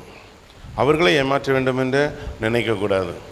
ஸோ உண்மையாகவே உங்களுக்கு ஒரு பிரிந்து தனியாக ஊழியம் செய்ய வேண்டும் என்றால் உட்கார்ந்து பேசி, நாம் ஜெபம் செய்து, அவர்களிடத்தில் ஆசீர்வாதங்களையும் ஆலோசனைகளையும் பெற்று, பாஸ்டர் எனக்கு இப்படி தேவன் ஒரு பாரத்தை கொடுக்கிறார், என்னை ஜெபித்து ஆசீர்வதித்து அனுப்புங்கள் என்று சொல்லும்போது அது ஆசீர்வாதமாக இருக்கும். அல்லேலூயா, ஆமீன், பிரைஸ் தி லார்ட். ஸோ இப்படி நாம் ஒரு பரந்த மனப்பான்மையோடு நாம் செயல்படும் போது நம்முடைய ஊழியங்கள் மட்டுமல்ல, மற்ற கிறிஸ்தவ சமூகத்தினர் பார்க்கிறார்கள். மற்ற சமூகத்தினர் பெண்டிகாஸ்டல் என்று சொல்கிறாங்க, ஒரு நாள் சந்தோஷமாக இருக்கிறாங்க, ஒரு நாள் சண்டை போடுறாங்க, ஒரு நாள் சேர்ந்து இருக்கிறாங்க, ஒரு நாள் பிரிந்து இருக்கிறாங்க. அவர்கள் மத்தியில் நாம் ஒரு தவறான சாட்சியை பிரசன்ட் பண்ணுகிறவர்களாக காணப்படுகிறோம். ஆமீன். நாங்கள் ஒரு இடத்திற்கு ஊழியத்துக்கு போயிருந்தோம் அமெரிக்காவில். அங்கே போனோட இன்னொரு சபையாரும் அங்கே வந்து விட்டார்கள். நாங்கள் மாதத்திற்கு ஒரு முறை போக வேண்டும். அந்த ஊழியம் நன்றாக போய் கொண்டு இருக்கிறது. அங்கே வந்தவங்க, அவங்க மாதத்திற்கு ஒரு முறை வருகிறார்கள், நாங்கள் 2 முறை வருகிறோம் என்று சொல்லி ஊழியத்தை தொடங்கினார்கள். வருகிற எல்லாமே கிறிஸ்துவை அறியாதவர்கள். எனக்கா ஒரே பயம், இவர்கள் வருகிறவர்கள் ஆண்டவரை அறியாமல் போய்விடுவார்கள் என்று சொல்லி நாங்கள் சொன்னோம், அவர்கள் 2 முறை செய்யட்டும், நாங்கள் எல்லாரும் ஒரே கிறிஸ்துவை தான் பிரசங்கிக்கிறோம் என்று சொல்லி நாங்கள் போகிறதை ஸ்டாப் பண்ணிவிட்டோம். கடைசியில் அவர்களும் ஸ்டாப் பண்ணிவிட்டார்கள். தேவனுடைய ஆவியினால் நடத்தப்பட்டால் இந்த குழப்பங்கள் வருகிறதே இல்லை. நாங்கள் ஒரு சிறிய இடத்துல போய் எப்படி 2 டீம் 2 விதமாக செயல்பட முடியும்? அவர்களுக்கு ஜீசஸை குறித்த கேள்வி வந்துவிடும். நீங்கள் எப்படி அன்பாக இருக்க வேண்டியவர்கள் இப்படி 2 விதமாக செயல்படுகிறீர்கள். கடைசியில் இன்று வரை அங்கு ஒரு ஊழியமும் இல்லை. ஸோ சில இடங்களில் நாம் ஞானக்குறைவினால் செய்கிறத ஜனங்கள் இடறுதலுக்கு ஏதுவாக காணப்படும். ஆண்டவர் சொன்னார், என்னில் விசுவாசமாக இருக்கிறவனுக்கு இடரல் உண்டு பண்ணுகிறவன் எவனும் அவனுடைய கழுத்தில் ஒரு எந்திரக்கல்லை கட்டி அவனை ஆழ்ந்த சமுத்திரத்தில் தள்ளுகிறது அவனுக்கு நலமாக இருக்கும். படிச்சிருக்கோமா இல்லையா? இப்போ நம்ம எப்படி இருக்கக்கூடாது? யாருக்குமே இடரல் உள்ளவர்களாக இருக்கக்கூடாது. உங்களுடைய பிள்ளைகளுக்கும் இடரல் உள்ளவர்களாக இருக்கக்கூடாது. உங்களுடைய கணவன் மனைவி இடரல் உள்ளவர்களாக இருக்கக்கூடாது. உங்களுடைய விசுவாசிகளுக்கு இடரல் உள்ளவர்களாக இருக்கக்கூடாது. ஆமேன். ஸோ ஆண்டவருடைய கிருபையில் நிற்க நாம் இவைகளை கை கொள்ளும்போது டிசிப்ளின், சில ஒழுக்க முறைகளை நமக்கென்று வைத்து கொள்ளும்போது ஜனங்கள் அறிவார்கள், பாஸ்டருக்கு இது பிடிக்கும், இது பிடிக்காது. உங்களை நேசிப்பார்கள். டிசிப்ளின் உள்ள ஒரு தேவ மனுஷனை சபையின் விசுவாசிகள் அதிகமாக நேசிப்பார்கள். ஆமேன். அல்லேலூயா. உங்களிடம் எல்லாம் பேசுவாங்க, ஆலோசனை கேட்பாங்க. உங்களிடத்தில் வீட்டில் நீங்கள் அடுத்த ஆண்டு ஒரு திருமணம் என்றால் இன்றைக்கே ஒரு அப்பாயின்மெண்ட் வாங்கி விடுவார்கள். அடுத்த மாதம் அவர்கள் வீட்டுக்கு போக வேண்டும் என்றால் உங்களிடத்தில் இன்றைய அப்பாயின்மெண்ட் கேட்பார்கள். யாராவது வீட்டுக்கு வந்தால் எங்கள் பாஸ்டர் இடத்துல ஜெபம் பண்ணிட்டு போங்கள் என்று சொல்லுவார்கள். நீங்கள் அப்போ அந்த டிசிப்ளினை மெயின்டைன் பண்ணும்போது அதில் தேவன் மகிமை அடைகிறார். அல்லேலூயா. அன்பினால் நம்ம கொஞ்சம் ஃப்ரீயாக இருக்கிறது வேறு. ஆண்டவருடைய போதனைகளிலே மற்றும் ஒழுக்கத்திலே நாம் தவறுதலாக இருக்கிறது மிகவும் சரியில்லாத ஒரு காரியம் என்று அறிந்து கொள்ள வேண்டும். அதோடு கூட நம்முடைய செய்திகளை கொடுக்கும்போது மாதத்தில் ஒரு நாளாவது ஆசீர்வாதத்தை குறித்து நன்றாக பிரசங்கிக்க வேண்டும். அல்லேலூயா. பாவத்தை குறித்து ஒரு வாரம் பிரசங்கிக்க வேண்டும். ஒரு வாரம் நல்ல ஒழுங்குகளை குறித்து, அதன் மத்தியில் செய்தியின் மத்தியிலே நல்ல ஒழுங்குகளை குறித்து பிரசங்கிக்க வேண்டும். சில சபையிலே ஆசீர்வாதங்களை குறித்து பிரசங்கிக்கிறதே இல்லை. ஆசீர்வாதங்களை குறித்து பிரசங்கித்து அவர்கள் அந்த ஆசீர்வாதத்தை கேட்கும்படி நாம் அவர்களை பொருத்தனையோடு ஜெபிக்க சொல்ல வேண்டும். அல்லேலூயா. ஆமேன். Praise the Lord. ஸோ பாவங்களை குறித்தும் சரியாக நாம் அவர்களுக்கு கற்றுக் கொடுக்க வேண்டும். மனம் திரும்புதல் என்றால் என்ன? ஒரு மனிதன் இதயத்திலிருந்து பாவத்தில் அவன் விடுதலை பெற்று இயேசுவின் பிள்ளையாக மாறுகிற மனம் திரும்புதல் அவர்களுக்கு உண்டாயிருக்க வேண்டும். மனம் திரும்புதலுக்கேற்ற கனிகளை கொடுக்கிற பிள்ளைகளாக அவர்கள் மாற வேண்டும். ஆமீன். உண்மையான மனம் திரும்புதலை கற்றுக் கொடுக்க வேண்டும். விபச்சார ஸ்திரியை இயேசு விடுதலை கொடுத்தாலும் அதிக கேடு வராதபடி இனி பாவம் செய்யாத என்று அவர் எச்சரித்து அனுப்பினார். ஆமீன். சொல்லாம மன்னிப்பு கிருபையால் பெற்றாலும் அதற்குள்ளே கர்த்தர் ஒரு நிபந்தனையை வைக்கிறார். சபைகளிலே அநேகர் ஆசீர்வாதங்களை குறித்து பிரசங்கம் பண்ணினால் இது ப்ராஸ்பரிட்டி டீச்சிங்ஸ். பைபிளிலே தேவன் ஆசீர்வாதத்தை குறித்து சொல்லியிருக்கிறார். இப்போ நாம் ஆசீர்வதிக்கப்பட்டபடினால் நமக்கு அது முக்கியம் இல்லை. ஆனால் ஆசீர்வாதம் இல்லாதவர்களுக்கு ஆசீர்வாதம் தேவைப்படுகிறது, பொருளாதாரம் தேவைப்படுகிறது. ஸோ அவர்களுக்காக நாம் அந்த ஸ்கெடியூலை நீங்கள் திட்டமிடும்போது சபையில் என்னென்ன காரியங்கள், ஒரு ஆண்டிலே ஒரு வாலிபர் கூட்டம், 2 வாலிபர் கூட்டம், அதே போன்ற ஒரு வர்ஷிப் நைட், இரவு முழுவதும் ஆராதிக்கிற கூட்டங்கள். உங்களுடைய சபையில் நாங்கள் வருடத்திற்கு 2 முறை 100 மணி நேரம் தொடர் ஜெபம் ஆலயத்தில் நடக்கும். நாங்கள் புதன்கிழமை காலையில் 9 மணிக்கு எங்களுடைய ஜெபத்தை முதலே ஸ்கீம் போட்டு ஃபேமிலியாக வருவார்கள். காலையில் 9 மணியிலிருந்து புதன்கிழமை, புதன் நைட், வியாழன் night, Friday full day, Friday night, Saturday, Sunday மத்தியானம் முடிகிறது வரைக்கும் தொடர் ஜெபம். அல்லேலூயா. அதில் அவர்களுடைய சாபங்கள், கெட்டுகள், அசுத்தங்கள், பிரச்சனைகள் எல்லாம் போய்விடும். வருடத்தில் 2 முறை பண்ணும்போது சபை கிளீனாக இருக்கும், சுத்தமாக இருக்கும். அல்லேலூயா. அந்த சபையில் ஊழியர்கள் அந்த ஜெபத்தை நேசித்தால் தான் அதை செய்ய முடியும். இப்பொழுது சமீபத்தில் எல்லா ஃப்ரைடேயும் 9 o'clock முடிந்தவர்கள் வாருங்கள் நாம் ஜெபிப்போம் என்று சொல்லி எல்லா ஃப்ரைடேயும் நாங்கள் நைட்டு 9 o'clock ஜெபம் செய்கிறோம். காலையில் ஒரு டெலிஃபோன் ப்ரேயர் 4:30 ஜெபத்தை அதிகரிக்க அதிகரிக்க தேவனுடைய வல்லமை இறங்கி கொண்டே இருக்கும். Price the Lord. நம்ம மனிதனை டிபெண்ட் பண்ணுகிறவர்களாக வாழ்க்கையில் மாறவே மாட்டோம். தேவனை டிபெண்ட் பண்ணுகிறவர்களாக மாறிவிடுவோம். தேவனை சார்ந்து மட்டும்தான் வாழுகிற ஜனங்களாக ஆண்டவரே நம்மை வைத்திருப்பார். என்னை பார் என்று சொல்லுவார். நாம் மனிதர்களெல்லாம் நம்ம உதவிக்காக நாம் வைத்திருப்போமே தவிர அவர்கள் பெரிய உதவிகளை செய்து நாம் ஊழியத்தில் போக வேண்டும் என்ற சூழ்நிலையில் தேவன் ஒருபொழுதும் நம்மை வைக்க மாட்டார். ஆமென். அல்லேலூயா. ஸோ தேவன் மகிமையடைவாராக. நல்ல ஊழியங்களை செய்கிறீர்கள். கர்த்தர் உங்களையும் ஆசீர்வதிப்பாராக. Price the Lord. வேறு ஏதாவது உங்களுக்கு கேள்விகள் ஏதாவது இருந்தால் கூட நீங்கள் கேட்கலாம். ஆமென்.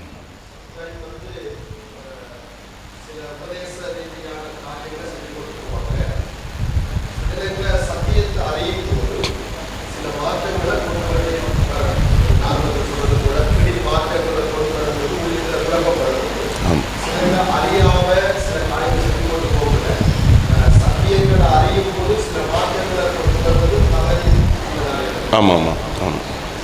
இப்பொழுது சொன்னாங்க. இப்போ என்ன நம்ம திருவிருந்து எத்தனை பேர் எவரி சண்டே கொடுக்குறீங்க? எல்லா ஞாயிற்றுக்கிழமையும் கொடுக்குறவங்க யாராவது இருக்கீங்களா? மாதத்திற்கு ஒரு முறை. மாதத்துக்கு ஒரு முறையா? மாதத்துக்கு ஒரு முறை. இப்போ நீங்கள் எல்லா சண்டையும் கொடுக்கணும்னு நினைக்கிறீர்கள் என்றால் வேதத்தில் பார்க்கிறோம், அவர்கள் ஒவ்வொரு நாளும் வீடுகள் தோறும் அப்பம் பெற்று அவர்கள் ராபோஜனம் பண்ணி தேவனை மகிமைப்படுத்தினார்கள். அப்போ நமக்கு ஆதாரம் இருக்குது. முன்பாக நாம் அதை செய்தோம், இப்பொழுது எல்லா வாரம் செய்கிறோம் என்றால் அவர்கள் புரிந்து கொள்வார்கள். செய்யலாம். அது வேதத்தினுடைய ஆதாரத்தின்படி செய்யும்போது அவங்க பெஸ்ட்டாக நினைப்பாங்க. It's a very good thing. இப்போ இரவு முழுவதும் ஜெபிக்கிறோம். சில டைம் நம்ம 9 to 12, நாங்கள் 9 to 12 தான் வச்சுருக்கிறோம். ஏன்னா அடுத்த நாள் ஜாபுக்கு போகிறவங்க வர வேண்டும் என்று. இப்போ சிலர் மார்னிங் வர பண்ண வேண்டும் என்றால் நிச்சயமாக நீங்கள் உட்கார்ந்து பண்ணலாம். ஆமீன். ஸோ அதை ஒரு பாசிட்டிவாக கொண்டு போகிறதை அவர்கள் விரும்புவார்கள். அது நெகட்டிவாக போகும்போது தான் ப்ராப்ளம் வருகிறது. உதாரணமாக இப்போ நகையை கலத்தினால்தான் நான் திருவிருந்து தருவேன் என்றால் அவங்களே கேட்பாங்க, பைபிளில் எங்கே சொல்லியிருக்கு காண்பீங்க. அது ஒரு மனிதருடைய தனிப்பட்ட பொருத்தனை. இப்போ ஒவ்வொருத்தருக்கும் தனிப்பட்ட பொருத்தனைகள் இருக்கும் தேவனோடு. சிலர் ஒயிட்டு தான் போட நினைப்பாங்க, சிலர் நான் தாடி வச்சிருப்பேன்னு நினைப்பாங்க. ஸோ இதை போய் உபதேசமாக கொண்டு வரும்போது சாதாரணமாக எல்லாருக்கும் புரிந்து கொள்ளுகிறது கடினம். அந்த மாதிரி உபதேசம் இருக்கு. ஆமீன். உங்களுக்கு கூட ஏதாவது எக்ஸ்பீரியன்ஸ் இருந்தால் பகிர்ந்து கொள்ளலாம். ஸோ எனக்கும் புரிந்து கொள்ள எதுவாக இருக்கும்.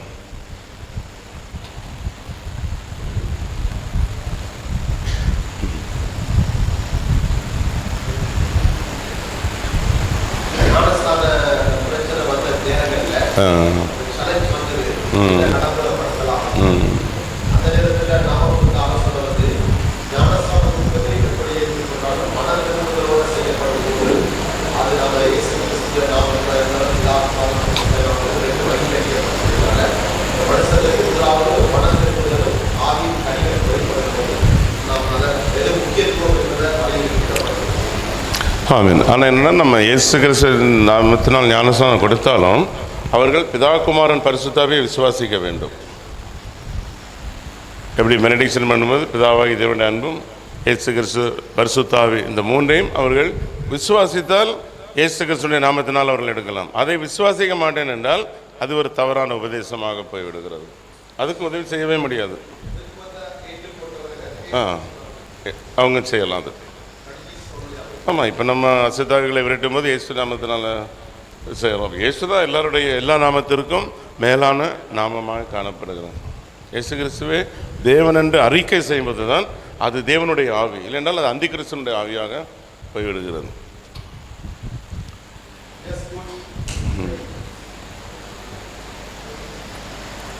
ஆமீன். உடைய ஊழியங்களில் கூட ஏதாவது நீங்கள் அனுபவத்தில் இருந்தால் கூட சில காரியங்களை பகிர்ந்து கொள்ள முடியும். Praise the Lord.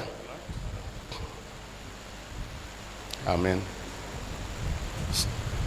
சிஸ்டர்ஸ் ஏதாவது உங்களுக்கு any challenges, family, church, ministry?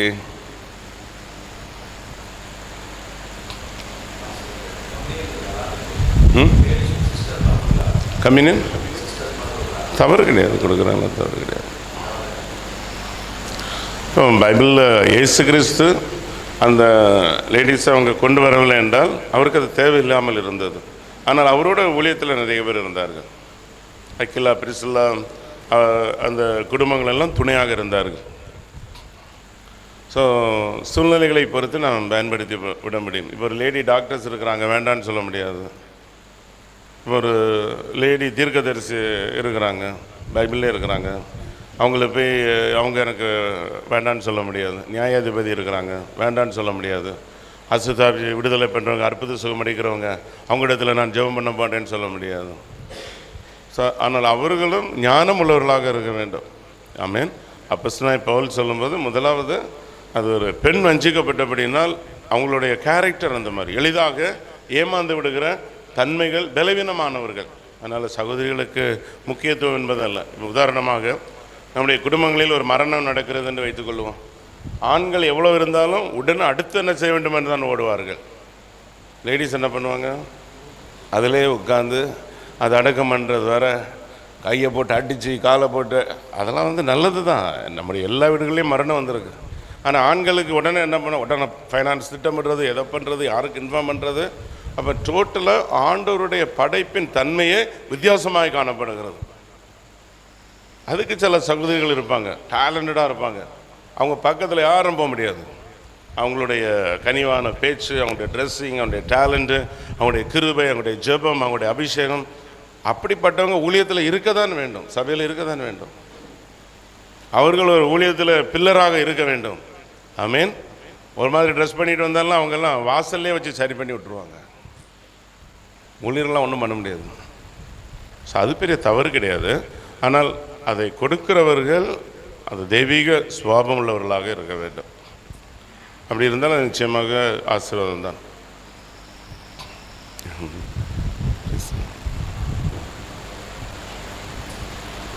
நான் குவைட்டுக்கு போயிருந்தப்போ ஒரு சபையில் பாஸ்டர் கிடையாது குவைட்டில். அது ஒரு பெண்டிகாஸ்டல் சர்ச்சில், ஏதோ ஒரு ப்ராட்டஸ்டன்ட் சர்ச் பண்ண ஒரு பெரிய சர்ச். ஒரு லேடி தான் செக்ரட்டரியாக இருக்கிறாங்க. அவ்வளவு டேலண்டடாக எல்லாவற்றையும் சரி செய்கிறாங்க. பாஸ்டரே கிடையாது சபைக்கு. 200-300 பேர் அந்த நாடுகளில் ஒரு ஆலயத்தில் அமர்ந்து இருக்க வேண்டும் என்றால் அவர்கள் எல்லாவற்றையும் சிஸ்டமேட்டிக், அக்கௌண்டிங் சிஸ்டமேட்டிக், பேசுகிறது, எப்படி பழகிறது, ஸ்கெடியூல் பண்ணுகிறது, அவ்வளவு கரண்ட்டாக ஆக்டிவாக இருக்கும்போது நிச்சயமாக அவர்களால் அதை செய்ய முடிகிறது. யாருமே குற்றம் காணுகிற அளவிற்கு இல்லாத செயல்பாடுகள்.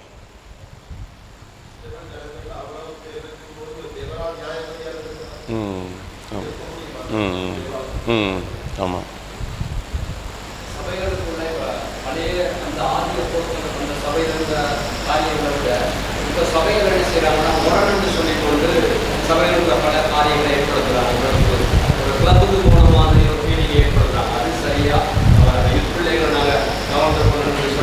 கிளப்னு சொல்கிறதே சரியில்லை. ஃபஸ்ட்டு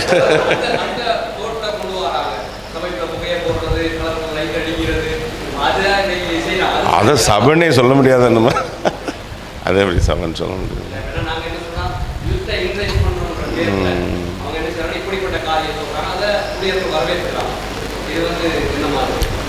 நீங்கள் புகை போடுறதெல்லாம் எனக்கு புரியவில்லை. என்ன ஸ்மோக் பண்ணுவாங்கன்னு நீ சொல்கிற லைட்டு போடுறது பெரிய தவறே கிடையாது. இப்போ லைட்டு 2 கலர் லைட்டை வச்சு போடும்போது பிள்ளைங்களுக்கு அது பெரிய விஷயமே கிடையாது. அது ஒரு தவறானது கிடையாது. உபதேசங்கள் சரியாக இருக்க வேண்டும்.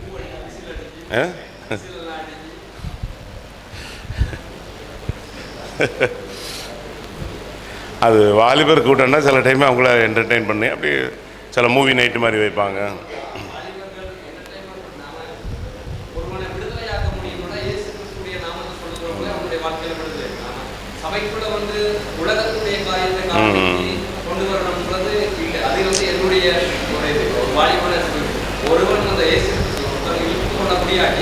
அவங்கள நாம கொண்டு வர முடியாது. நாங்கள் என்ன பிரயாசம் ஆமாம். செய்ய முடியாது.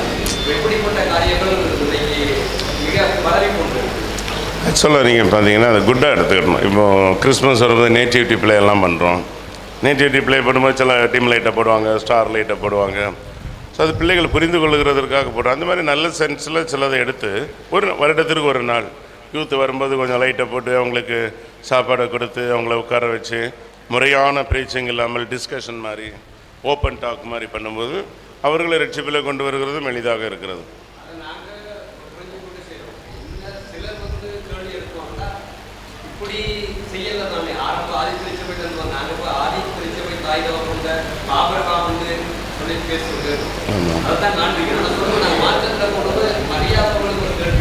ஆமாம். இப்போ ஃபேமிலி சில டைம் இந்த ஃபேமிலி ஃப்ரெண்ட்ஸ் டேன்னு வைப்போம்ல, ஃபேமிலி ஃப்ரெண்ட்ஸ் டேன்னு வைக்கும்போது முறையான ப்ரீச்சிங்கை நம்ம பண்ண மாட்டோம். அன்றைக்கி வெளிப்படுத்தலேருந்து பேசுகிறது பண்ண மாட்டோம். அப்போ என்னன்னா அவங்களோட உட்காந்து டீமாக உட்காந்து அவங்ககிட்ட பேசும்போது அவங்க கேள்விகளை கேட்பாங்க, அவங்களுக்கு பதில் சொல்கிறது. அப்போ சில ஃபுட்டெல்லாம் இருக்கும். அந்த டே வந்து சண்டே ஆராதனை டே கிடையாது, அதுக்குன்னு ஒரு தனி நாட்களே வச்சுருப்போம். சரி, இப்போ நம்ம பிக்னிக் போகிறது பண்ணுறது சில நாள் அவுட்டிங் போவீங்களா, பிக்னிக்கெல்லாம் வெளியில் போவீங்கலாம், போகும்போது எல்லோரும் ஃபேமிலியாக வருவாங்க. அப்போ என்ன பண்ணுவோம், ஒரு சின்ன ஜெபம் தான் செய்வோம். அந்த நாள் முழுவதும் ஜெபம் பண்ண மாட்டோம். அப்புறம் எல்லாம் ஸ்போர்ட்ஸ் பண்ணுவாங்க, ஸ்விம்மிங் போவாங்க, சேர்ந்து சாப்பிடுவாங்க, கொஞ்சம் ஆண்டவரை பற்றி பேசுவோம். இது வந்து ஜனங்களிடத்தில் அறிமுகமாகுகிற ஒரு பழக்கமாக வைத்து செய்கிறது நல்லது. ஆனால் சபை ஆராதனையே அப்படி நம்ம பண்ணக்கூடாது. அந்த மாதிரி செய்கிறது. ஆனால் அதுக்கு எதிராக இருக்கிறதும் தவறாக இருக்கக்கூடாது.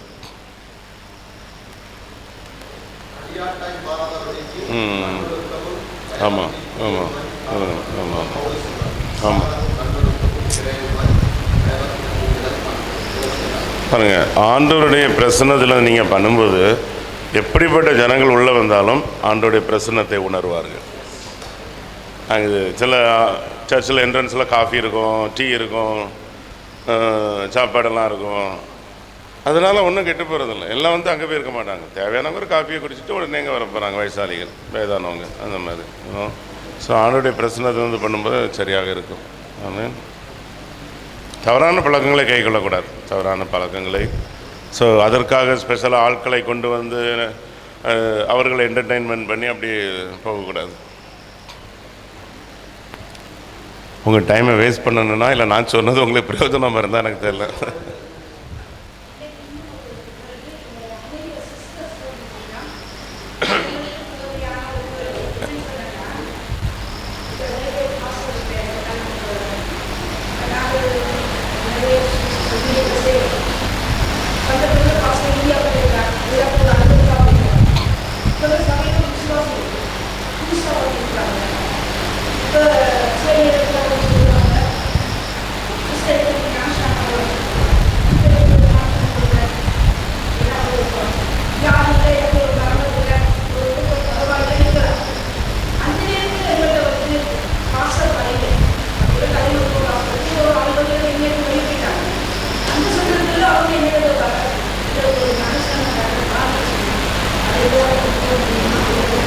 அது உங்கள் பாஸ்டர் தான் தீர்மானிக்கணும். அவங்க தான் பாஸ்டர் தான் அதை உங்களை அந்த அனுபவத்தில் வைக்க வேண்டும். கொடுக்கலாம், சூழ்நிலைகள் வரும்போது கொடுக்க தான் வேண்டும். கொடுத்தாலும் நம்ம தேவன் தான் அவர்களை ஆசீர்வதிக்கிறார். அது பாவமாகி விடாது. ஆனால் அந்த பாஸ்டர்கள் தான் அந்த அனுமதிகளை கொடுத்து வைக்க வேண்டும். ஆனால் எல்லா பாஸ்டர்ஸும் உங்களுடைய ஒய்ஃபுக்கு நல்ல ஒரு ரெக்கக்னிஷன் இருக்கணும் சபையில். அவர்கள் உங்களுடைய ஆப்சன்ஸில் முழு அதிகாரத்தையும் பொறுப்பையும் எடுத்து செய்கிறவர்களாக இருக்க வேண்டும். ஸ்பிரிச்சுவலாக வேறு யாரை வைத்திருந்தாலும் அட்மினிஸ்ட்ரேஷனில் சரியாக இருக்க வேண்டும். சில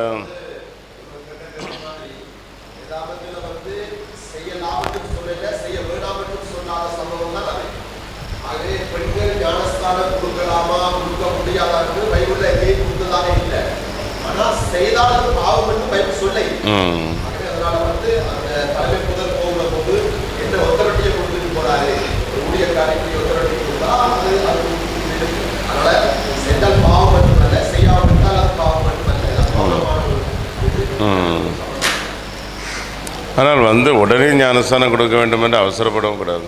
ஸோ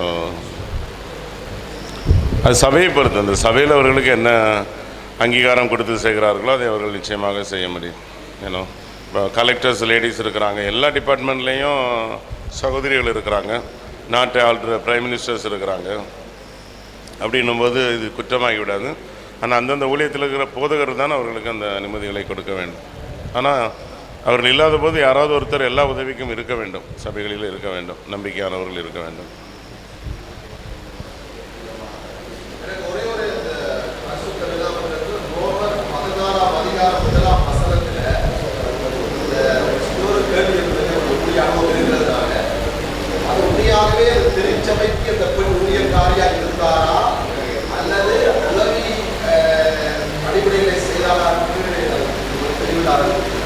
சரி, முடிஞ்சோன்னா நான் பேசுகிறேன் அவங்ககிட்ட. வேறு ஏதோ ரொம்ப நன்றி. God bless you. Amen. Praise the Lord. Praise God. கர்த்தர் நல்லவர். ஆமென். நம்முடைய பட்டணத்தில் உள்ள ஊழியக்காரர்களுக்கு ஒரு அருமையான ஒரு ஆலோசனை. ஸோ நாங்கள் நேரம் எடுக்காமல் நாங்கள் போதருக்காக ஜெபித்து நிறைவு செய்ய போகிறோம். எங்கள் மத்தியில் இருக்க பாஸ்டர் எரல் ஜோசப் அவர்கள் வந்து போதருக்காக வந்திருக்கிறவர்களுக்காக ஜெபம் செய்து நான் நிறைவு செய்வார்.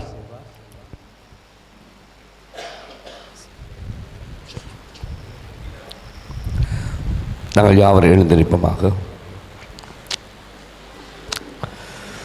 பரலோக பிதாவே, இந்த அருமையான ஊழியருடைய கூலிகளை எளிமையாக ஊழியருக்கு தேவையான நல்ல ஆலோசனைகளை நீர் கொடுத்து ஊழியருடைய வாழ்க்கையில தரத்தை ஒரு நல்ல நிலையில் உருவாக்குவதற்கும் தொடர்ச்சியாக ஒரு கனமான ஊழியரை செய்கிறவருடைய வாழ்க்கை முறை விதமாக இருக்குன்னு சொல்லி நல்ல ஆலோசனைகள் கத்தனைகள் கிடைக்க செய்துங்க ஐயா. நமக்கு நன்றி என்று சொல்கிறோம். தேவையான விடயத்தை இந்த நாளில் கற்றுக்கொள்ள கத்தர் பாராட்டின கிருபைக்காய் துதிக்கிறோம். இவையெல்லாம் இன்றைய காலத்தில் மிக முக்கியப்படுத்த வேண்டிய தேவையான பகுதிகளாக இருக்கிறது. ஆகோஷமாக பேசுகிற செய்தியில் கூட நல்ல கருத்துக்கள் இருக்காது. எளிமையான முறையில் நல்ல செய்தியை கேட்க கர்த்தர் நீர் கொடுத்த நல்ல கிருபைக்காய் துதிக்கிறோம்.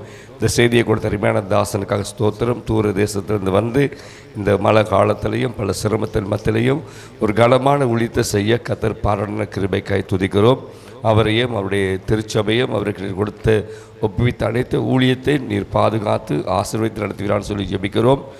ஸ்ரீபிகா துதிக்கிறோம். இந்த மழை காலத்திலையும் பல சிரமத்தின் மத்தியிலையும் இவ்விதமான நல்ல ஒரு ஊழிய கூடிகை நடத்த கர்த்தர் பாராட்டுற கிருபைக்காய் துதிக்கிறோம்.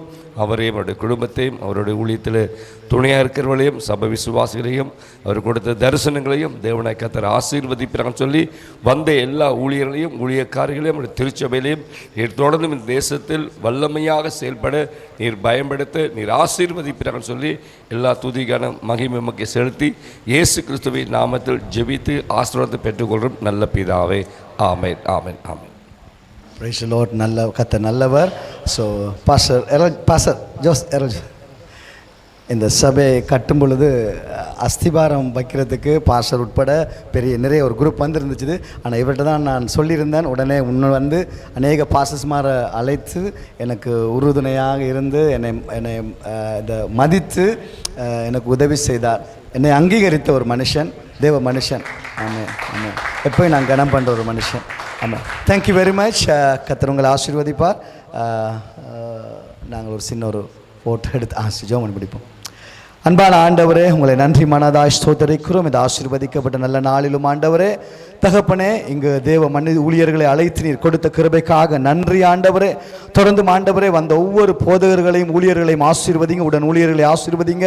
இந்த மழை நேரத்திலும் ஆண்டவரே அவர்கள் பிரயாசத்தோடு வந்த இந்த ஆண்டவர் நாளை நீர் ஆசீர்வதிக்கும்படியாக செபிக்கிறோம். விசேஷமாக குடும்பத்தை ஆசீர்வதிங்க, ஊழியங்களை ஆசீர்வதிங்க ஆண்டவரே. வருகிற நாட்கள் ஆண்டவரே உமது கிருபையும் சமாதானமும் அவர்களோடு தங்கியிருக்கும்படியாக செபிக்கிறோம் ஆண்டவர். விசேஷமாக ஆண்டவரே தகப்பனே, நாளைய நாட்கள் நடக்கிற எங்கள் ஊழியங்கள் இயேசுவின் குடும்ப ஊழியங்களுக்காக ஆண்டவரே 20ஆம் தேதி வரை நடக்க இருக்கிற சகல ஊழியங்களை ஆசீர்வதிக்கும்படியாக செபிக்கிறோம் ஆண்டவரே. நீரே பொறுப்படுத்தி பலப்படுத்தி ஆசீர்வதிக்கும்படியாக இயேசு கிறிஸ்து நல்ல நாமத்தில் செபிக்கிறோம் எங்கள் ஜீவனில் நல்ல பிதாவே. ஆமென், ஆமென், ஆமென். தேங்க்யூ. கர்த்தர் உங்களை ஆசீர்வதிப்பார். உங்களுக்கு ஒரு சிறிய ஒரு காணிக்கை கொடுக்கப்படும்.